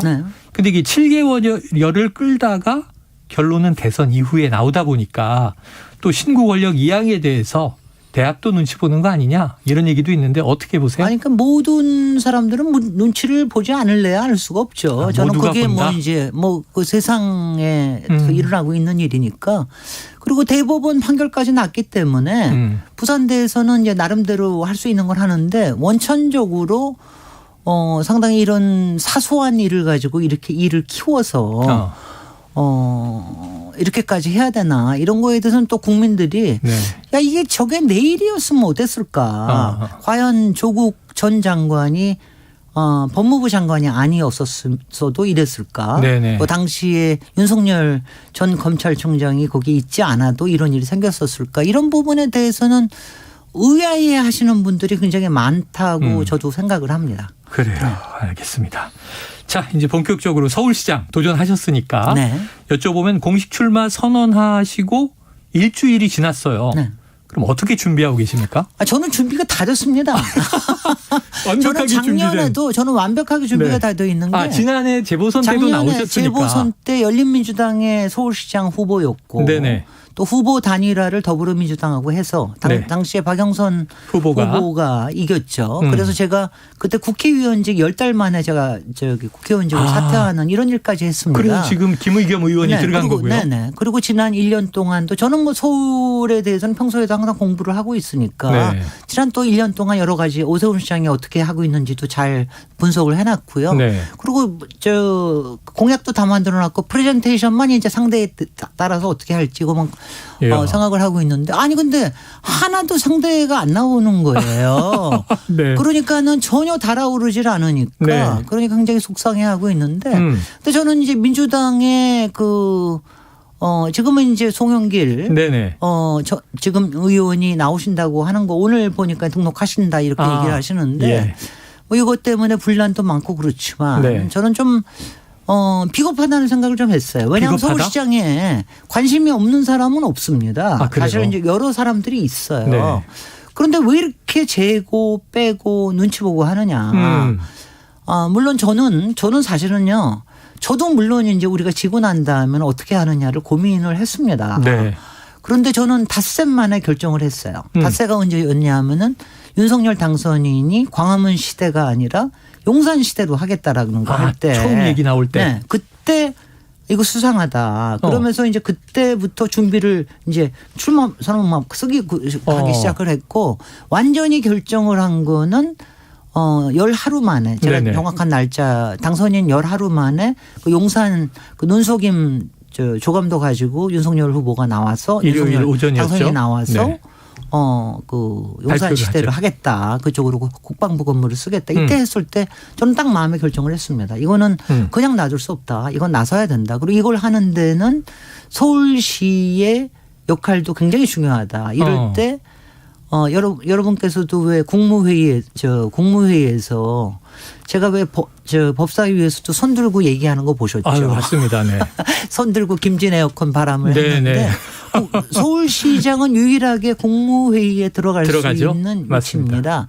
그래서 제가 국무회의에 들어가서 손 들고 필요한 일을 할 말을 제대로 하는 서울시장이 돼야 되겠다. 이런 결심을 가지고 저는 그때 이제 완전히 출마 결심을 했습니다. 그러니까 그러고 나서도 벌써 꽤 지났죠. 궁금한 게 용산 시대 선언했을 때 이거 수상하다 그러셨는데 어떤 점이 수상하셨던 거예요? 아니 그러니까 처음에 얘기 나왔을 때 왜냐하면 광화문 시대는 이제 공약이었으니까 공약을 폐기했는데 아무도 얘기 안 하는데 청와대를 돌려주겠다는 얘기하고 용산 얘기할 때 그때 수상하다고 생각을 한 거고요. 네. 그다음에 이제 다시 열 하루째 용산이라고 결정한 거는 그건 말이 안 된다고 생각을 했고요. 왜냐하면 이렇게 국가 중대지사를 당선인의 개인 취향에 의해서 개인의 네. 결단에 의해서 할 수는 없습니다. 더군다나 제가 여기서 안보 문제나 이런 얘기는 안 하겠습니다. 거기 워낙 얘기를 많이 했으니까. 그렇죠. 저는 순전히 서울시의 입장에서만 얘기를 하겠습니다. 저는 당시에도 오세훈 시장이 뭐 30분 들어가서 얘기를 했다. 좀 신중고 해달라. 뭐 이렇게 얘기를 했다는데 너무 눈치 보는 거 아니에요? 서울시장이 됐으면은 적어도 시민들 앞에서 어떤 문제가 일어날 수 있습니다. 라고 얘기를 하고 이거는 어떤 과정을 거쳐서 결정이 돼야 됩니다. 이런 얘기를 할 수 있어야 서울시장이지. 왜냐하면 용산에 대통령실이 가면은 서울의 기본적인 도시 계획의 틀이 달라져야 돼요. 그다음에는 용산 공원도 완전히 계획도 기본적으로 달라져야 됩니다. 특히 용산의 개발에 대해서는 굉장히 많은 틀을 바꿔야 돼요. 그런데 그런 일을 갖다가 이렇게 놔두는 거에 대해서 분명히 얘기를 안 한다. 네. 그거는 서울시장이 해야 할 일을 제대로 안 하는 거다. 그거는 눈치 행정이다. 한마디로. 그러니까 여러분들이 4년 더 이런 눈치 행정을 보시겠습니까? 그래서 제가 그러니까 눈치 안 보는 할 말은 하는 이런 서울시장이 확실하게 되겠다. 이런 결심을 한 겁니다. 자, 김진애 예비 후보님은 국무회의 윤석열 행정부의 국무회의에 들어가서 당당히 손을 들고 서울시 입장에서 할 말은 하겠다. 자, 그 결심을 이제 그때 용산에서 굳혔다 얘기하셨는데 자, 민주당 이슈로 다시 돌아가 볼게요. 제일 먼저 출마 선언하셨고 상대가 좀 나와야 달아오르는데. 그럼요. 근데 이제 송영길 전 대표가 이게 애매해요. 차출이다. 너무 큰 인물들이 없어서 흥행이 안 되니 그럼 전 대표라도 나가시오. 차출돼서 나오나 했더니 또 반론들이 반기가 센데 이 분란의 원인은 뭐예요? 어떻게 보세요?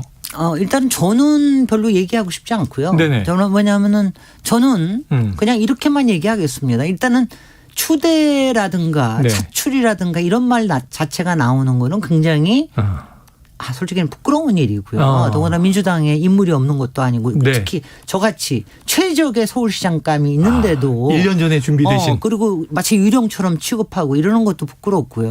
그러니까 그 부분이 있고요. 그다음에는 이제 두 번째는 저로서는 정치 거물이 나와야 그 정치 거물을 꺾어야 제가 확 올라설 수가 있습니다. 그러니까 왜냐하면 저의 기본적인 작전은 뭐냐 하면은 제 작전이 아니라 지금 바닥 민심이 그래요. 그러니까 지금 이제 젊은 친구들 커뮤니티에서 다 얘기하는 게 이번 서울시장에서 이길 수 있는 최대의 찬스는 김진애가 송영길을 꺾어서 이변을 일으켜서 대파란을 일으키고 오세훈의 민낯을 드러내고 오세훈을 토론해서 완전히 제압을 해줘야 그래야지 가능해진다. 더군다나 김진애는 솔직히는 이렇습니다. 그게 이제 여의도 정치의 문제인데요. 특히 국회의원의 정치의 문제인데 여의도 정치는요 뭐냐 하면은 다선한 사람들 그다음에 무슨 당대표며 뭐 이런 거 한 사람 아니면 뭐 장관이나 총리한 사람만이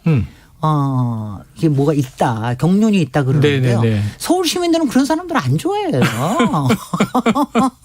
시민의 입장에서 생각을 하셔야 되는 게 이것도 보죠. 그동안에 고건이나 조순이나 이명박이나 전 시장들 뭐 박원순 오세훈 다 보면은요. 정치력은 있었으나 상당히 비정치적인 이미지가 강했습니다. 아주 접니다. 그다음에 시대 정신에 딱 맞았었습니다. 당시에. 저도 그게 바로 접니다. 지금의 현재 시대 정신. 그다음에 글로벌한 것도 있어요. 저는 뭐 글로벌합니다. 타임즈가 꼽은 차세대 세계 리더 100인 중에 한 명으로 꼽힌 사람입니다.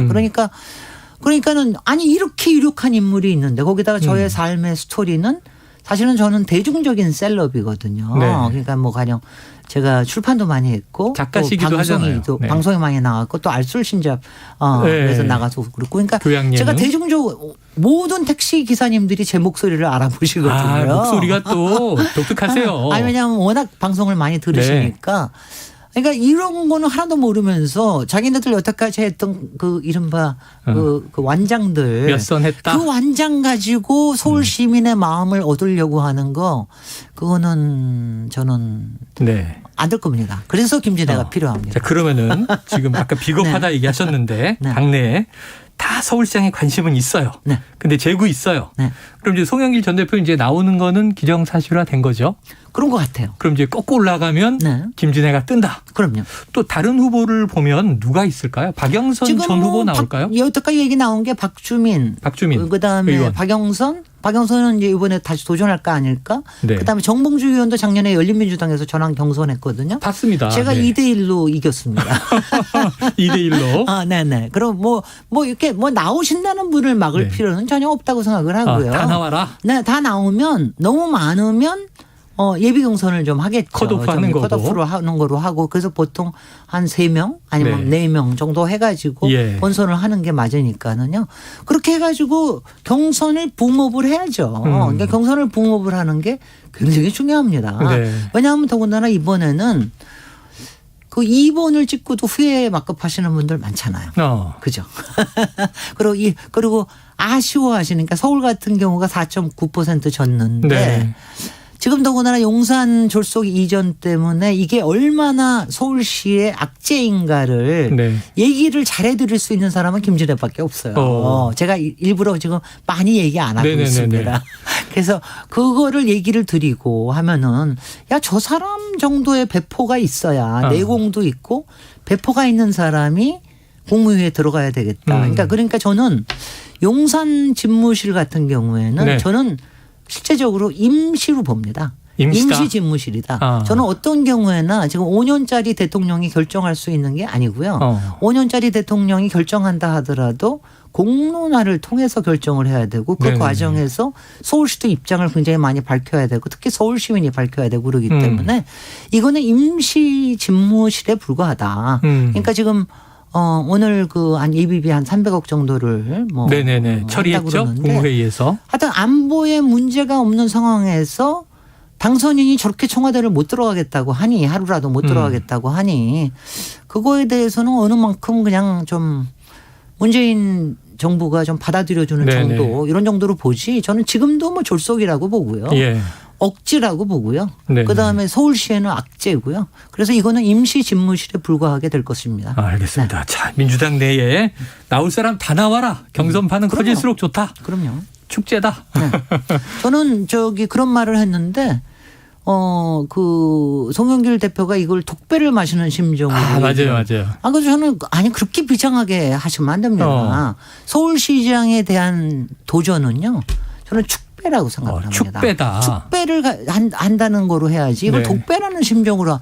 독배라고 하는 건 지겠다는 뜻이거든요. 그렇게 축배라는 건 이기겠다는 뜻입니다. 그렇죠. 그리고 또 선거는 네. 주권자들에게는 축제여야 하는 거죠. 그렇습니다. 항상. 출마하는 분들이야 전쟁처럼 하지만. 네. 자, 그러면 또 한 가지 가설이 있는 게 자, 이낙연 전 대표 합의 추대론 이런 가설도 있어요. 요건 앞에서는 제가 얘기드린 대로 민주당 그렇게 했다가는 온 지방선거를 망가먹죠. 그건 안 돼. 그건 안 하겠죠. 설마 그건 안 하겠다. 네.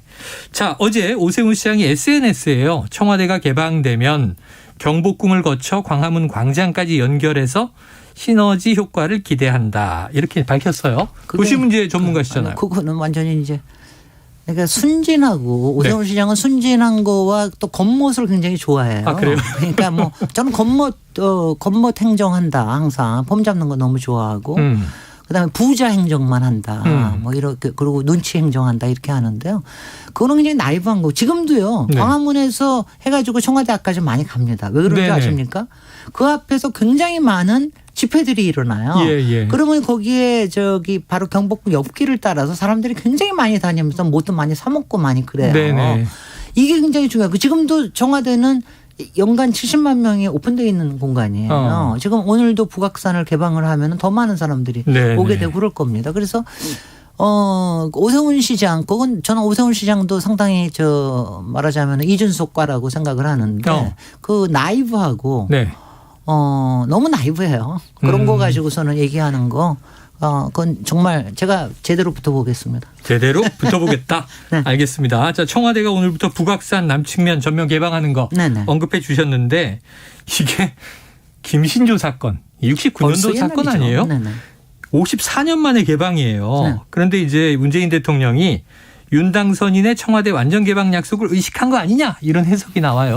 아니 뭐 보십니까? 그럴 수도 있죠. 뭐 그렇다고 저거 할 거 없고요. 저는 네. 하여튼 윤 당선인 뭐 5월 10일 날 바로 개방하겠다고 하는 거 그런 거는 억지도 아니고 그거는 네. 뭐 억지지만 하여튼 억지면서도 하여튼 허언이라고 생각을 해요. 그리고 네. 국민에 대한 예의가 아닙니다. 그리고 청와대에 대한 예의도 아니에요. 청와대는 역사적인 공간이고 문화적인 정체성이 있는 공간이고 그다음에 세계적인 브랜드입니다. 이거를 어떻게 잘 준비를 해서 이거를 이어받으면서 또 시민들한테도 공개하느냐. 이거는 계획을 제대로 세우고 예산도 제대로 드리고 준비해서 시민들에게 드려야지. 네. 그런 식으로 졸속으로 하는 거. 그렇게 기분파식으로 하시면 안 됩니다. 지금 네. 이제 당선인 신분이니까 지금 이제 뭐 뭐든지 될 것 같으시죠? 그렇게 하면 큰일 나십니다.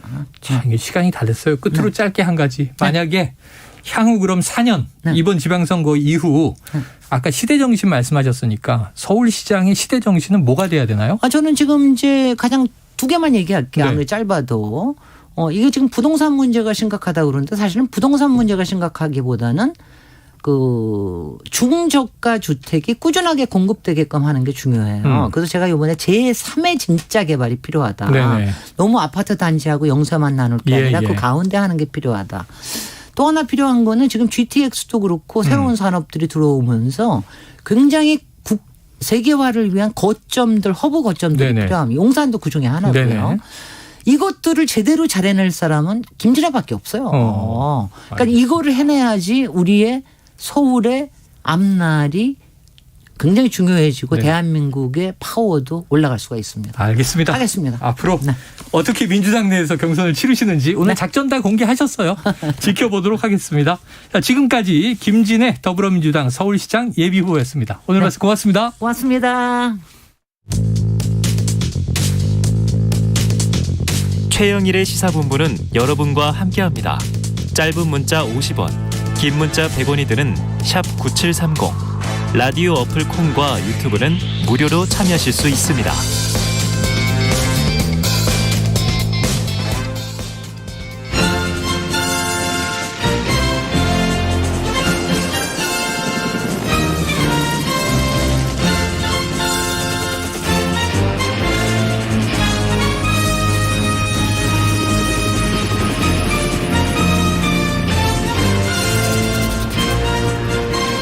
네, 새는 좌우의 날개로 난다. 매주 수요일에는요.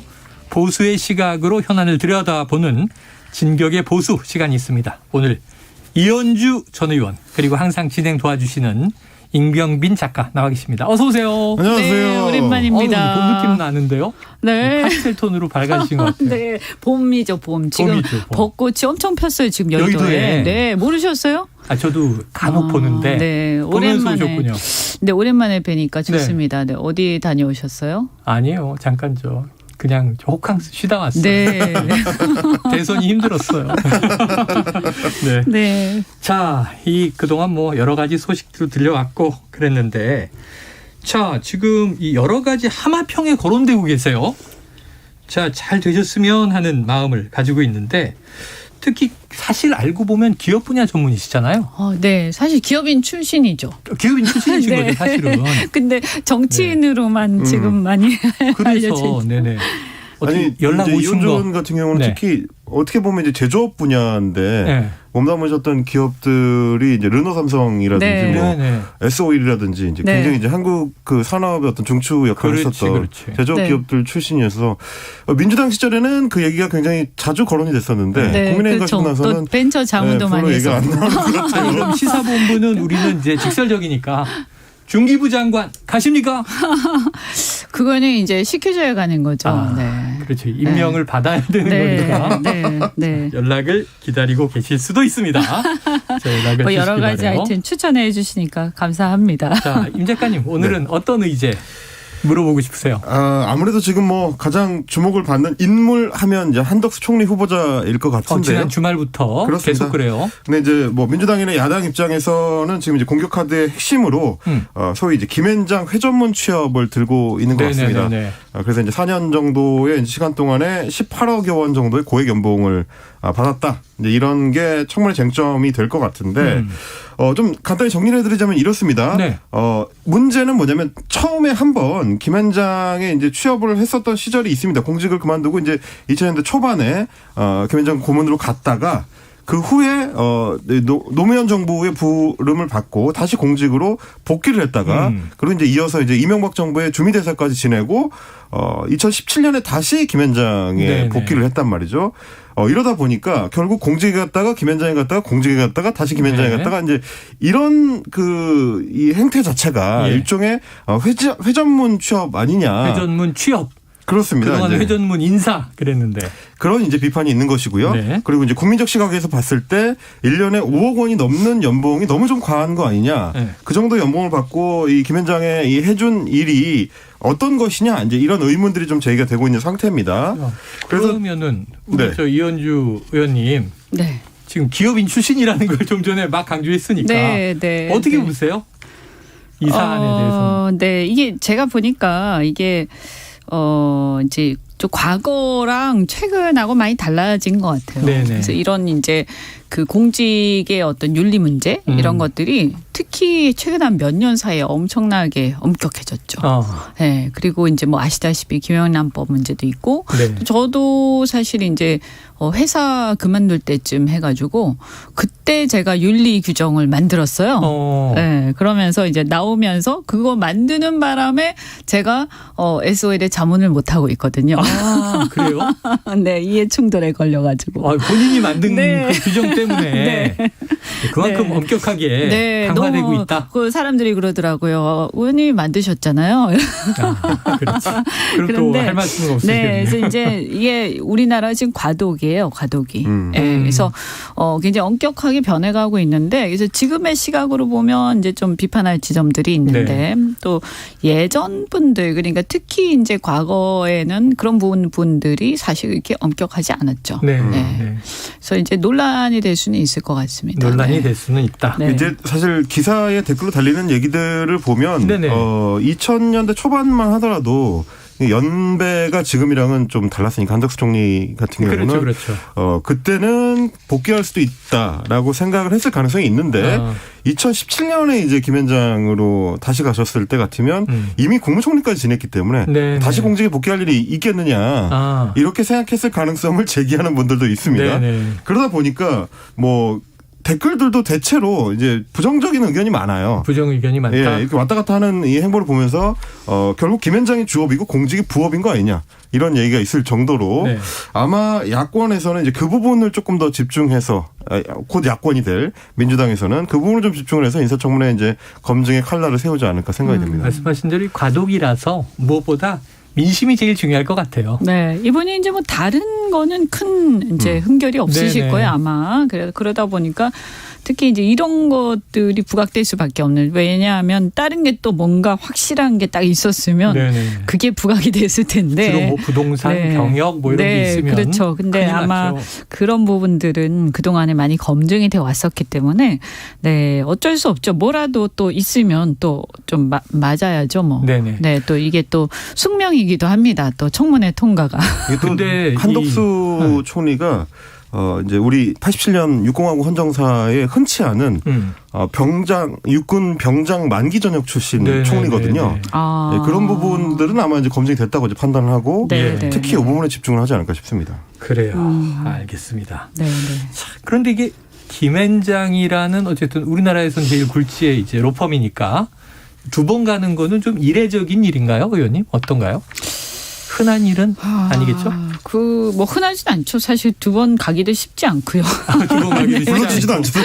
불러주지도 않고 고문이니까. 아마 2번째 가실 때는 그 다음에 또 공직을 갈 기회가 있겠냐라고 생각하셨을 거예요. 그러지 않았을까요? 그러니까 사실 이번에 총리 내정될 거라고 본인도 생각 안 하셨을걸요. 그렇죠.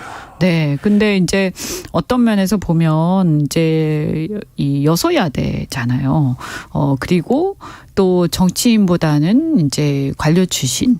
그러면서도 또 외교, 국방, 또 여러 가지 경제 뭐 이런 여러 방면에 윤석열 후보가 사실은 많은 분야에 있어서 종합적인 어떤 식견 이런 것들이 다소 이제 본인이 생각할 때 아직까지 미흡하다고 생각하다 보니까 이런 것들의 종합적인 식견을 갖고 있는 분 그러면서 본인한테 많은 것을 알려줄 수 있는 사람 이런 걸 찾다 보니까 아마 이분이 그런데 또 아무리 많은 걸 알고 있어도 또 약점이 있으면 안 될 거고요. 찾다 하다 보니까 이제 이분한테 가게 된 거죠. 네. 또 정치인 출신 아마 뭐 김한길 대표라든가 여러분들이 얘기가 됐습니다만 안철수 대표는 안 하신다고 했고 또 김한길 대표도 또 여러 가지 본인이 이제 이 정도 하면 됐다 이렇게 생각하셨을 거고 그러다 보니까 다른 대안이 없지 않았을까 하는 생각이 듭니다. 네. 야, 오늘 부드럽게 소신 발언 하시는데 이 정도로 자제해야 됩니다. 왜냐면 중기부 장관 가시면 같이 일하셔야 되잖아요. 저는 얘기해도 되잖아요. 해도 되지. 저는 이제 작가는 해도 되죠. 저는 이제 비평가니까. 그러니까 저는 이제 기왕이면 이번 얘기가 단순히 연봉을 얼마를 받았다 너무 많았다 이제 이런 수준의 논의에 그치지 않고 어차피 우리도 이제 인사청문회가 정착된 지가 이제 20여년이 된 민주국가니까 기왕이면 좀 발전적인 사회적 논의로 이제 넘어갈 수 있었으면 좋겠다 싶은 것이 이렇게 이제 고위공직을 지내신 분들 뭐 대법관이든 헌법재판관이든 국무총리나 장관급이든 이런 분들이 굉장히 자주 쉽게 이 김현장 같은 대형 로펌으로 그다음 전직을 하는 경우들이 많아졌거든요. 예전보다도 오히려 지금 점점 더 많아지고 있는 추세라서 이 부분은 미국에서도 워낙에 고민이 많은 사안이고 미국에서도 쟁점이 많이 되고 항상 쟁점이 되죠. 뭐 힐러리 클린턴 같은 이제 뭐 대통령 후보급들도 그런 논란이 있을 정도로 기업의 고문으로 가고 그렇습니다. 그러니까 우리도 기왕이면 이번에 그렇다면은 공직에 오래 몸담았고 고위직을 역임했던 사람들 같으면 어떤 퍼블릭 마인드, 그러니까 공적 마인드의 측면에서 그 다음 직업을 선택할 때 어느 정도의 어떤 선이나 이런 거를 제한을 두는 기왕이면 합의할 수 있는 이제 방향성을 이번 기회에 인사청문회를 통해서 만들면 좋겠다. 이제 그런 생각은 좀 듭니다. 좋은 아이디어네요. 그렇죠. 그래서 사실 저도 거기에 대해서 저 의견을 말씀드리면 이번에 이런 것들을 거치면서 저는 사회적 공감대 이런 걸 좀 세워나갔으면 좋겠다 싶은데요. 이제 금지하는 것도 필요한데 또 한편 뭐냐 하면 그럼 대안이 뭐냐. 이렇게 좋은 인재들을 그럼 그냥 다 집에서 그냥 놀게 하고 손자들만 보게 할 것이냐. 이런 거 있지 않습니까? 근데 이제 미국에 비해서도 우리나라 굉장히 부족한 게 뭐냐면 미국은 예를 들면 뭐 헤리티지 재단이라든지 많은 재단들이 있어서 하다 못해 정치를 하지 않고 은퇴를 하거나 잠시 쉬더라도 거기 가서 연구를 하고 거기서 실적을 내고 어쨌든 그걸 통해서 자기 생활도 유지를 하고 하거든요. 그러다가 다시 정계로 복귀하기도 하고. 근데 우리나라는 어떻게 되냐면 사실 할 게 굉장히 막막해져요. 교수 아니면 기업 고문. 그렇죠. 그러니까 다시 교수로 갔다가 다시 복귀하면 또 폴리페서라고 하고 또 그렇다고 해가지고 다시 자기의 현업으로 복귀를 하자니 다시 정계 복귀를 할 사람들은 이것도 어떻게 보면 자기 회사의 민폐가 되는 거예요. 아, 그렇죠. 예, 그러니까 이게 뭔가 애매해. 그래서 굉장히 좋은 인재들이 아주 이상한 사람 룸펜처럼 되어버리거든요. 오랜만에 듣네요. 근데 이런 인재들이 나라를 위해서 많은 역할을 하셔야 되기 때문에 제가 볼 때는 어떤 재단, 연구소 이런 것들이 이제는 우리가 선진국이 되었으니까 이런 분야에 일하는 사람이 많이 생겨야 된다라고 저는 생각하고 맞습니다. 여기에 또 많은 분들이 기부도 해주시고 또 기관이나 이런 것들도 많이 생겨나야 된다라고 공익재단이 많이 필요하다. 그렇죠. 그러니까 대안이 있으면서 얘기를 또 해야 된다라고 그래서 우리나라가 생각합니다. 이 서드 섹터 너무 부족해요. 사회가 좀 활성화될 필요는 있겠어요. 말씀하신 대로. 자, 다음 이슈를 한번 여쭤보겠습니다. 요거 좀 쟁점이 되는 건데 최근에 이제 이준석 국민의힘 당대표가 이 전장현과 이 장애인 단체와 충돌이 있었어요. 오늘 뉴스를 보니까 결국 1대1 토론이 방송 토론이 성사된 것 같은데 관련해서 SNS에 글을 쓰신 걸 보니 장애인 문제는 정량적 공정성과는 다른 문제다. 이렇게 쓰셨는데 좀 해석을 해 주세요. 네. 이게 그러니까 무슨 얘기냐면 제가 이 말씀 아마 작가님한테 드린 것 같은데요. 두 가지를 얘기를 했어요. 일단 장애인은 좀 절대적 약자다. 네. 그러니까 상대적 약자가 아니고 그러니까 네. 남녀라든가 뭐 이런 문제들은 이 상대가 누구냐에 따라서 약자가 될 수도 있고 강자가 될 수도 있고 그래서 그것이 특권이 될 수도 있고 보호가 될 수도 있죠. 그런데 사실 장애인 같은 경우는 우리가 좀 보기에는 그래도 좀 절대적 약자의 네. 측면이 강하고요. 네. 그래서 좀 조심해야 된다라는 게 하나가 있고 또 하나는 뭐냐 하면 예를 들어서 우리 예산을 측정하거나 할 때 우리나라가 이제 출발선상이 좀 같아야 된다. 우리 공정성 얘기할 때 그런 얘기 많이 하지 않습니까? 그렇죠. 근데 그러면 다른 분야에서 10% 예산을 증액했는데 이 분야에서도 10%만 하면 공정한 거 아니냐. 보통 그렇게 얘기를 해요. 근데 우리가 장애인 얘기를 할 때 그럼 우리나라의 장애인 예산이 과연 출발선상이 일반 비장애인들하고 같으냐. 네. 턱없이 부족하죠. 이미 그렇죠. 출발선상 그렇죠. 자체가 네. 벌써 한참 밑에 있기 때문에 사실 출발선을 똑같이 만들려면 그걸 어느 정도 선진국 수준으로 끌어올린 다음에 같이 출발을 해야 되거든요. 네. 예를 들면 엘리베이터 문제도 그렇고 에스컬레이터 문제도 그렇고 그다음에 활동 보조인 문제도 마찬가지예요. 네. 그래서 이런 상황이기 때문에 예컨대 예산 10% 늘린다. 그러니까 장애인 예산도 10% 늘린다. 이건 아니라는 거예요. 그러면 예를 들어서 활동 보조인이 예를 들어서 시간이 만약에 뭐 한 8시간에서 한 10% 늘린다. 그럼 우리가 예산이 10% 늘어나니까 활동 보조인 시간을 한 1시간만 더 늘려주겠다. 그러니까 충분하지 않냐. 그러면 예를 들어서 이런 일이 있었어요. 제가 지역구 국회의원을 할 때 어머니가 보통 그런 분들이 집이 가난하세요. 그러니까 일을 나가세요. 보호자들이. 그럼 보호자가 일을 나가신 사이에 조금 늦게 오셨어요. 차가 막혀서. 근데 그 사이에 활동 보조인 퇴근해버린 거예요. 공백이 생겼어요. 그렇죠. 근데 그 마스크를 산소호흡기를 달고 있었는데 중증 장애인이니까. 근데 그게 떨어진 거예요. 그 사이에 질식사 해버리셨어요. 아이고. 그런 일이 생기는 거예요. 네네. 그러니까 그 1시간만 더 있었으면, 1시간만 더 있었으면. 옆에 사람만 있었으면. 그렇죠. 제가 그때 막 울었어요. 너무 마음이 아파가지고. 바로 이런 일이 있기 때문에 이게 우리가 예산에서 1시간 10% 이런 문제가 아니라는 거예요. 그게 그러네요. 제가 정량적 문제가 아니다. 이해가 됐습니다. 네, 좀 복잡하게 설명을 드렸습니다만. 경험적인 얘기를 하시니까 네네. 장애인 문제는 정량적 공정성과는 다르다.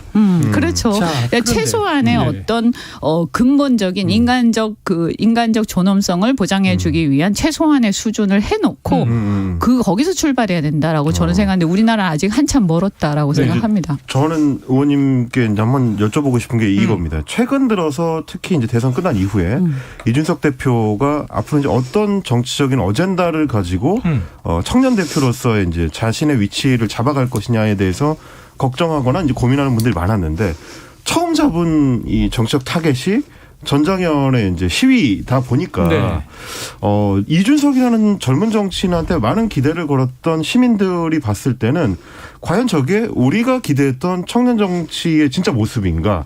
혹은 미국에서 오래 공부를 했었던 사람이 소위 선진 정치를 도입한다고 했을 때 가져오려고 했었던 게 미국에서도 논란이 많은 이 반 PC주의 뭐 이게 정치적 올바름에 대한 이제 어떤 논쟁적인 부분들을 끌어오는 거. 그게 주로 미국 내에서도 여전히 소수 의견들이고 여전히 좀 혐오주의적이다라는 비판을 많이 받고 있는 정치적 운동 흐름인데 그걸 가져오는 게 이준석의 역할이 맞느냐? 그것도 앞으로 여당이 될 당대표가 할 만한 역할이냐? 그러면서 이제 또 소위 말하는 이제 사과 논쟁으로까지 가는 거거든요. 전장현 측에서 어느 정도 이제 접어주면서 시위 방식을 바꿨다면 이준석 대표도 사과하는 게 맞지 않느냐? 정치 도의적으로. 이런 의견들에서는 어떻게 보십니까? 일단은 제가 볼 때 지금 이 사안 자체는 말이죠. 쟁점이 둘이 달라요, 양쪽이. 그러니까 이게 너무 안타까운 게 평행선상에서 약간 엇나가고 있다고 해야 되나? 서로 그러니까 다른 이야기를 하는. 서로 다른 얘기를 하니까 이건 절대 접점이 없죠. 그러니까 이준석 대표는 뭐라고 얘기를 하냐면 전장현의 시위 방식과 이 출퇴근하는 시민들의 불편을 얘기하는 거예요. 볼모 이런 표현이 문제가 그렇죠. 됐죠. 그러니까 출퇴근하는 시민들이 불편한 건 사실이고 실제로 불만이 많아요. 네, 그렇죠. 네. 그래서 그걸 잘했다고 얘기할 수는 없는 거죠. 전장위원회에 대해서. 그러니까 그 얘기는 맞아요. 네. 그런데 그러면 전장위원회 주장이 잘못된 거냐? 그건 또 다른 문제인 거죠. 이동권을 보장하라. 네. 그거는 뭐 약간 과한 부분도 없잖아 있지만 그러나 근본적으로 그것은 우리가 언제 우리 사회가 이렇게 장애인 문제 관심 가진 적이 있어요. 저는 참 이게 아이러니하더라고요. 야, 이게 대한민국이 이렇게 장애인 문제에 관심 가진 적이 있었나? 비로소 관심 가지는구나. 비로소. 네, 참 다행이다. 네. 이렇게 생각해야 되는구나. 역설적으로 생각을 하면. 역설적이죠. 네. 그래서 지금 이 부분이 그러니까 장애인 문제 본질에 대한 얘기가 본질에 대한 얘기와 그다음에 이준석이 얘기하는 어떤 이 투쟁 방식에 대한 얘기, 이 두 개는 다른 얘기인데 왜 이게 섞여서 막 얘기가 되는 거냐? 그리고 투쟁 방식에 대한 것은 아마 대부분의 시민들이 문제 의식 갖고 있을 테니까 오케이. 그러면 그 부분은 전장위원도 그렇고 많은 시민사회 단체들이 좀 반성하고 성찰하자. 그러면 이제 끝나는 문제고요. 그다음에 장애인 문제의 본질에 대해서 논의하자. 이러면 되는 문제예요. 그렇죠. 근데 왜 이렇게 막 섞어서 싸우고 있지? 이런 게 좀 안타깝고 그다음에 이제 이 PC주의와 관련해서 사실 왜 우리가 이런 얘기가 나오느냐라고 하면 이제는 이념 논쟁이나 이런 진영 대립이 사실은 거의 유명무실해져 가고 있어요. 그렇죠. 이번에 우리가 대선에서도 느끼셨지만 공약이 비슷비슷한. 그렇죠. 거의 비슷해지다 보니까 네거티브밖에 차별화가 안 되지 않습니까? 네. 그래서 사회주의도 몰락을 했고 특히 이제 문재인 정권 때도 여러 이제 좀 진보 아젠다가 있었지만 그런 것들이 현대의 어떤 그 경제 실정하고 안 맞아 떨어지면서 사실은 그런 어떤 이념적인 차이 이런 것들이 점점 없어져 가고 있어요. 그러다 보니까 그럼 뭐 차별화를 해야 양당에서 서로 호소를 하고 갈라치기를 할 텐데 그러니까 뭔가 좀 차별화가 돼야 나한테 표를 주세요. 저 사람 안 돼요. 저쪽 안 돼요라고 얘기를 할 거 아니에요. 근데 그게 뭘까라고 막 고민하다가 나온 것 중에 하나가 PC주의예요. 그래서 그 중에 하나가 남녀, 여성에 대한 우대 이게 잘못됐다. 역차별 아니냐? 네, 역차별이다 하는 게 하나 있고 그다음에 장애인에 대한 우대 이게 잘못됐다. 보호가 잘못됐다. 이거 역차별이다 하는 거거든요. 네. 그래서 이게 이제 미국과 유럽에서 이렇게 하다가 사실 트럼프가 과하게 해서 사실 실각을 했죠. 어떤 면에서. 거죠. 네. 근데 지금 이준석 대표가 이걸 들고 나오고 있는데 제가 볼 때 자신의 어떤 강력한 지지층을 결집하는 데는 일각 성공하고 있어요. 근데 보편적으로 지지 세력을 넓히고 그다음에 우리 이제 보수 정당 그러니까 국민의힘의 어떤 대중 정당으로서의 확장성을 넓히고 이렇게 하는 데는 과연 효과가 있느냐. 그래서 이 부분에 대해서는 당 내에서도 조금 비판적인 목소리가 많이 있죠. 오늘 들을 말씀이 너무 많았는데 시간이 다 돼버렸어요. 지방선거 얘기를 또 많이 여쭤보려고 했는데. 자, 오늘 진격의 보수 이현주 전 의원 그리고 임병긴 작가와 여기까지 정리하겠습니다. 말씀 고맙습니다. 네, 감사합니다. 고맙습니다.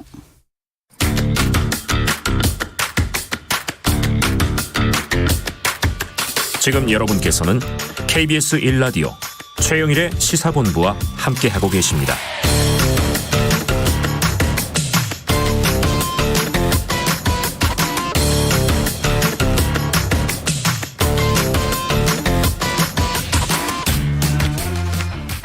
네, 자 오늘은 사건본부가 기다리고 있습니다.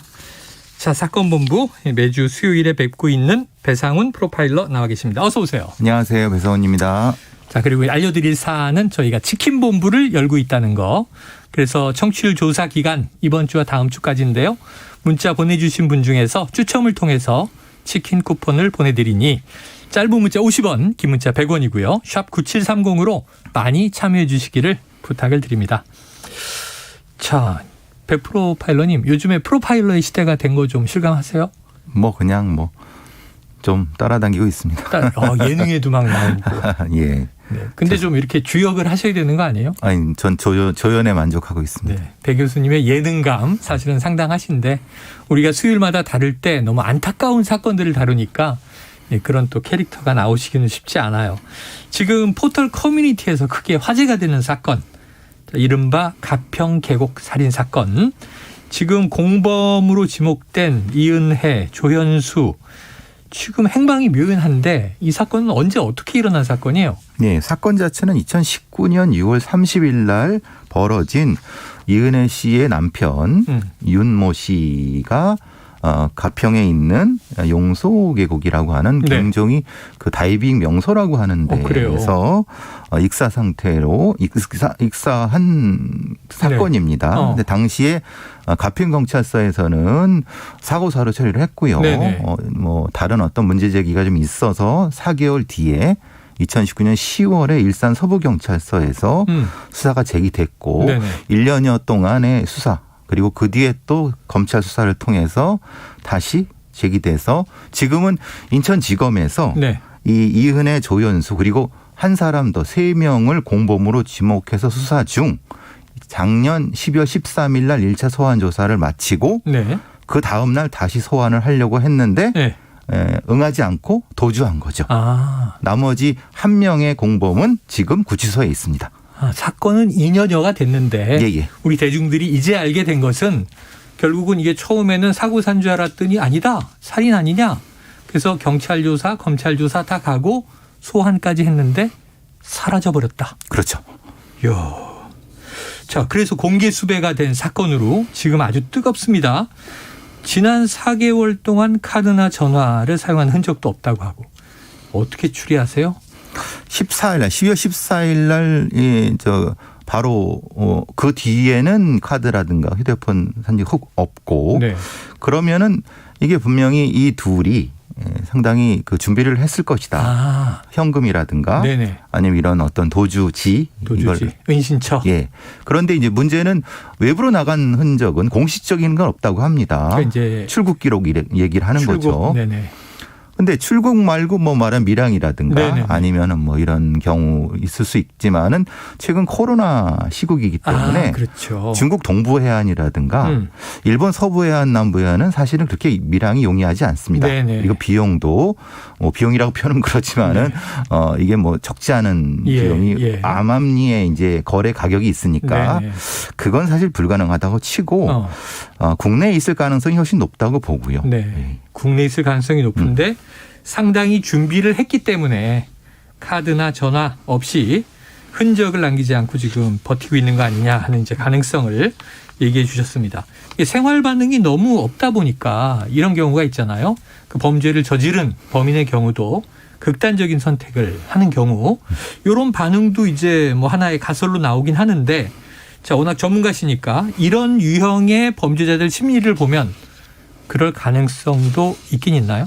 상당히 적습니다. 적다? 왜냐하면 이은혜의 그간의 여러 가지 행적이라든가 그것을 통한 심리적 분석을 통해 보면은 일종의 타인에 기생해서 일종의 주도성을 가지고 타인을 착취하는 유형이라고 하면은 그것은 남편인 윤모 씨에 대한 행위로 나타납니다. 그의 어떤 월급이라든가 이런 것들을 싹 다 일종의 지배형 착취를 하고 있고 그 외에 여러 가지 범죄도 연루됐다고 지금 추정이 되고 있습니다.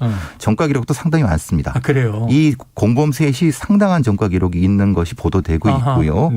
그렇다고 볼 때 이런 종류의 반사회적 인격을 가지고 있을 수 있는 추정되는 사람들은 극단의 선택을 하기보다는 타인을 지배하면서 타인의 신분으로 살 가능성이 높습니다.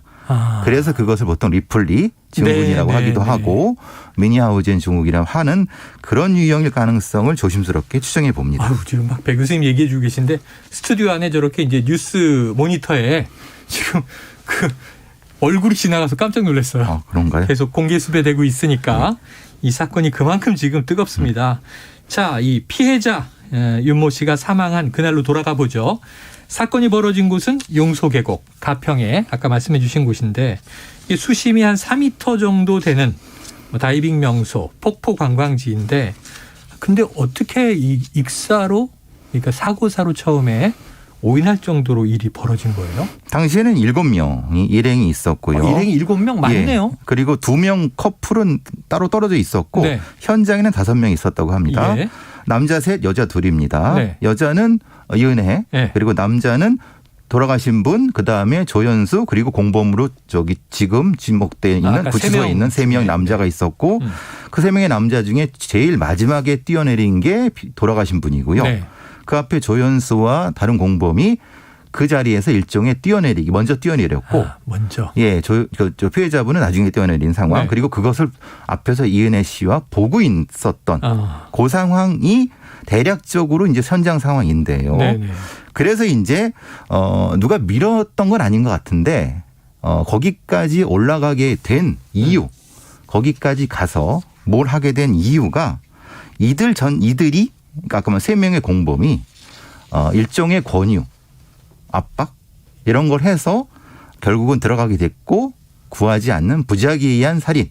이게 이제 경찰이 보고 검찰이 보고 있는 용의점입니다. 야, 그러니까 다이빙 명소를 갔으니 예. 물에 뛰어가도록 만들어 놓고 구해주질 않았다. 예. 부작위에 의한.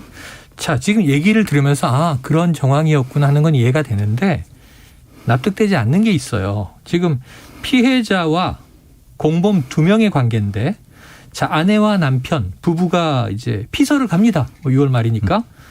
그럼 내연남이 어떻게 동행을 해요? 그러니까요. 근데 그 사건 자체만 보면 이상하죠. 네네. 근데 그 이전은 또 비슷한 행동을 계속했다고 합니다. 그래요? 그러니까 어떤 지방 여행 같은 걸 이렇게 자주 다녔는데 예. 둘이 다닌 게 아니라 여럿이 다닌 겁니다. 네네. 근데 그 이은혜와 다른 공범이나 공범 비슷한 사람들이 있고 남편이라고 소개를 안 하고 그냥 일종의 짐꾼 형태로 들어간다고 얘기가 되고 있습니다. 그러니까 지금 이상한 상황이죠. 네네. 내 남편이요. 그럼 내 남편과 자기는 여행의 주도자고 나머지가 이제 따라가는 형태가 돼야 되지 않습니까? 네. 근데 이게 그러니까 여기 나온 사람도 대부분 그런 얘기를 하는 거죠. 그때 자기가 저 사람이 남편인지 몰랐다라고 얘기를 하는 겁니다. 남편인 줄 몰랐다. 그냥 아는 사람인 줄 알았다. 그럼 이렇게 남편 윤 씨 입장에서도 어찌 보면 내연 관계를 몰랐을 수는 있나요? 아니죠. 그건 아니고. 예, 왜냐하면 이 앞에 이 사람 둘이 결혼하게 되거나 그 과정을 역추적해 이제 그것이 하고 싶다에 나온 과정을 보면은 알고 있었습니다. 일종의 그래서 둘 사이의 관계를 이은혜가 돌아가신 윤모 씨를 가스라이팅, 상당히 심리적 지배를 했을 가능성이 높다. 가스라이팅을 해서 나는 내연남이 있는데 너는 아무 소리 말고 짐 들고 따라와. 그런 형태죠. 야, 그렇게 될 수가 있어요? 실제로 이제 관계가 둘이면은 불가능하지만 셋, 넷 경우는 가능합니다. 왜냐하면 비교를 시키기 때문에 그렇습니다. 네네. 경쟁을 시키는 게 상당히 심리적인 세뇌 기법입니다. 세뇌 기법이다. 예. 이게 오싹오싹해집니다. 이게 납득되지 않는 게요. 지금 그 사망한 남편 윤상엽 씨. 자, 대기업에 재직 중으로 알려졌는데 연봉이 무려 한 6,500만 원 정도 돼요. 적지 않습니다. 그런데 장기 매매를 알아봤다. 엄청난 생활고에 시달렸다는 얘기인데 어떻게 이해해야 되나요? 그러니까 이제 그 월급은 대부분 이은혜 씨 쪽으로 왔다고 합니다. 연봉은 다 부인이 착취하듯 가져갔고. 그렇죠. 지배적 착취란 말씀 제가 그렇게 드렸고요. 사는 원래 신혼집에도 본인과 공범들이 살고 남편은 회사 근처에 쪽방 같은데 단칸방 정도에 살게 됐습니다. 그냥 원룸에 호스텔 같은데. 그게 무슨 관계겠습니까? 이게 정상적 부부 관계 맞습니까? 정상적 관계가 아니네요. 그래서 이건 일종의 지배적 착취가 경제적 심리적 착취를 했기 때문에 이 윤 씨가 보낸 어떤 카톡이나 거 보면은 10,000원도 없고 3,000원도 없어서 친구한테 그것을 꿨다라는 비참한 상황이 됐다는 겁니다. 아니 근데 좋아요. 어떤 그게 강제력에 의해서 지배적으로 제압이 됐다고 이해할 수는 있겠는데 이 사망한 남편은 이은혜한테 돈을 못 준다고 미안해했다. 그러면서 내가 돈을 더 줘야 되는데 이건 어떤 심리로 이해를 해야 됩니까? 그만큼 이제 자신을 필요하게 만드는. 그래서 두 가지 이게 커플이 됩니다. 보통 이런 경우는 심리적 지배와 의존성이 커플이 되게끔 종속 관계가 이런 걸 계속 반복하는 기제로 나타납니다. 그러니까 이게 보통 뭐 어떤 폭력에 의한 뭐 강요 이런 거보다는 절대 그렇지 않습니다. 훨씬 무서운 것 같은데. 자, 지금 이제 윤 씨는 극단적 선택을 암시하는 카톡을 보낸 것도 있다. 그러니까 본인에게 보냈다는 거죠. 그러니까 이제 이게 이제 이렇게 얘기를 하는 거죠. 이 계곡에서 사실은 윤상엽 씨가 그런 마음을 먹었을 수도 있다라는 것을 얘기를 하는 거죠. 그러니까 자기들한테 혐의점이 없다는 걸 거꾸로 이제 항변하는 쪽일 수 있는 겁니다. 본인의 선택으로 그런 거예요. 그렇죠. 예. 야. 근데 그러니까 그렇지만은 이 정도의 심리적 지배가 당한 사람은 스스로를 판단하지 못합니다. 그러니까 자기가 너무 작은 상태에서 내가 너를 위해서 죽어라도 줄게 라는 식으로 보낸 것이 실제로 남아있지만 실제 그분은 그렇게 판단할 수가 없는 상태입니다. 그렇죠. 이게 자의라고 판단할 수가 있겠는가. 그렇죠.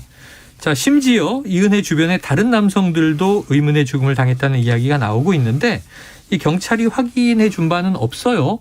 지금 도대체 이은혜는 아닙니다. 지금 어제 오늘 내사에 다 들어갔습니다. 지금 이 건 내사에 들어갔다. 예. 그러니까 어제 그저께 전까지는 확인해 준 바 언론에 떠돌았지만은 인천광역수사대라든가 이제 정식으로 내사 단계에서 수사 전 단계 의문 단계에 있는 2010년도의 그 사건, 교통사고 사건, 2014년도의 파타야 사건도 그리고 파타야 사건은 지금 태국 경찰한테 부검 보고서까지 입수해서 정밀 분석 중입니다. 그러니까 실제로 이것이 가능했는가에 대한 부분을 확인하고 있고 그래서 이제 말하자면 이 이은혜의 이 전체적인 어떤 범죄 기획이란 것이 드러날 수도 있겠다는 생각을 해봅니다. 그러니까 이전에는 연관성을 못 봤는데 지금은 검찰이나 경찰이 따라서 추적하고 있습니다. 이 이은혜 도대체 어떤 인간이에요? 글쎄요. 그래서 이제 엄여인 사건을 많이 비견하는 거죠. 전 남편과 남편을 죽이고 자기 가족 자식까지도 죽여서 보험 살인을 통해서 했던. 근데 이제 일정 정도의 이제 지배적인 착취에 익숙한 그것이 가스라이팅이 익숙한 유형이라고 보여지는데 전체적인 사건의 전말은 밝혀지지 않았지만은 상당히 이 사람 주변에는 불행한 사건이 많은 건 확실합니다. 아직은 명확히 증거가 나오지 않았지만은 면밀히 추적해 보면은 더 있을 수도 있다. 예, 그렇습니다. 잡히겠죠? 분명히 잡힐 겁니다. 지금 어디로 가겠습니까? 알겠습니다. 아이고, 오싹해지네요. 사건본부 배상훈 프로파일러와 함께했습니다. 고맙습니다. 감사합니다. 자, 최영일의 시사본부 오늘 준비한 소식 여기까지입니다. 오늘 치킨 쿠폰 받으실 청취자분들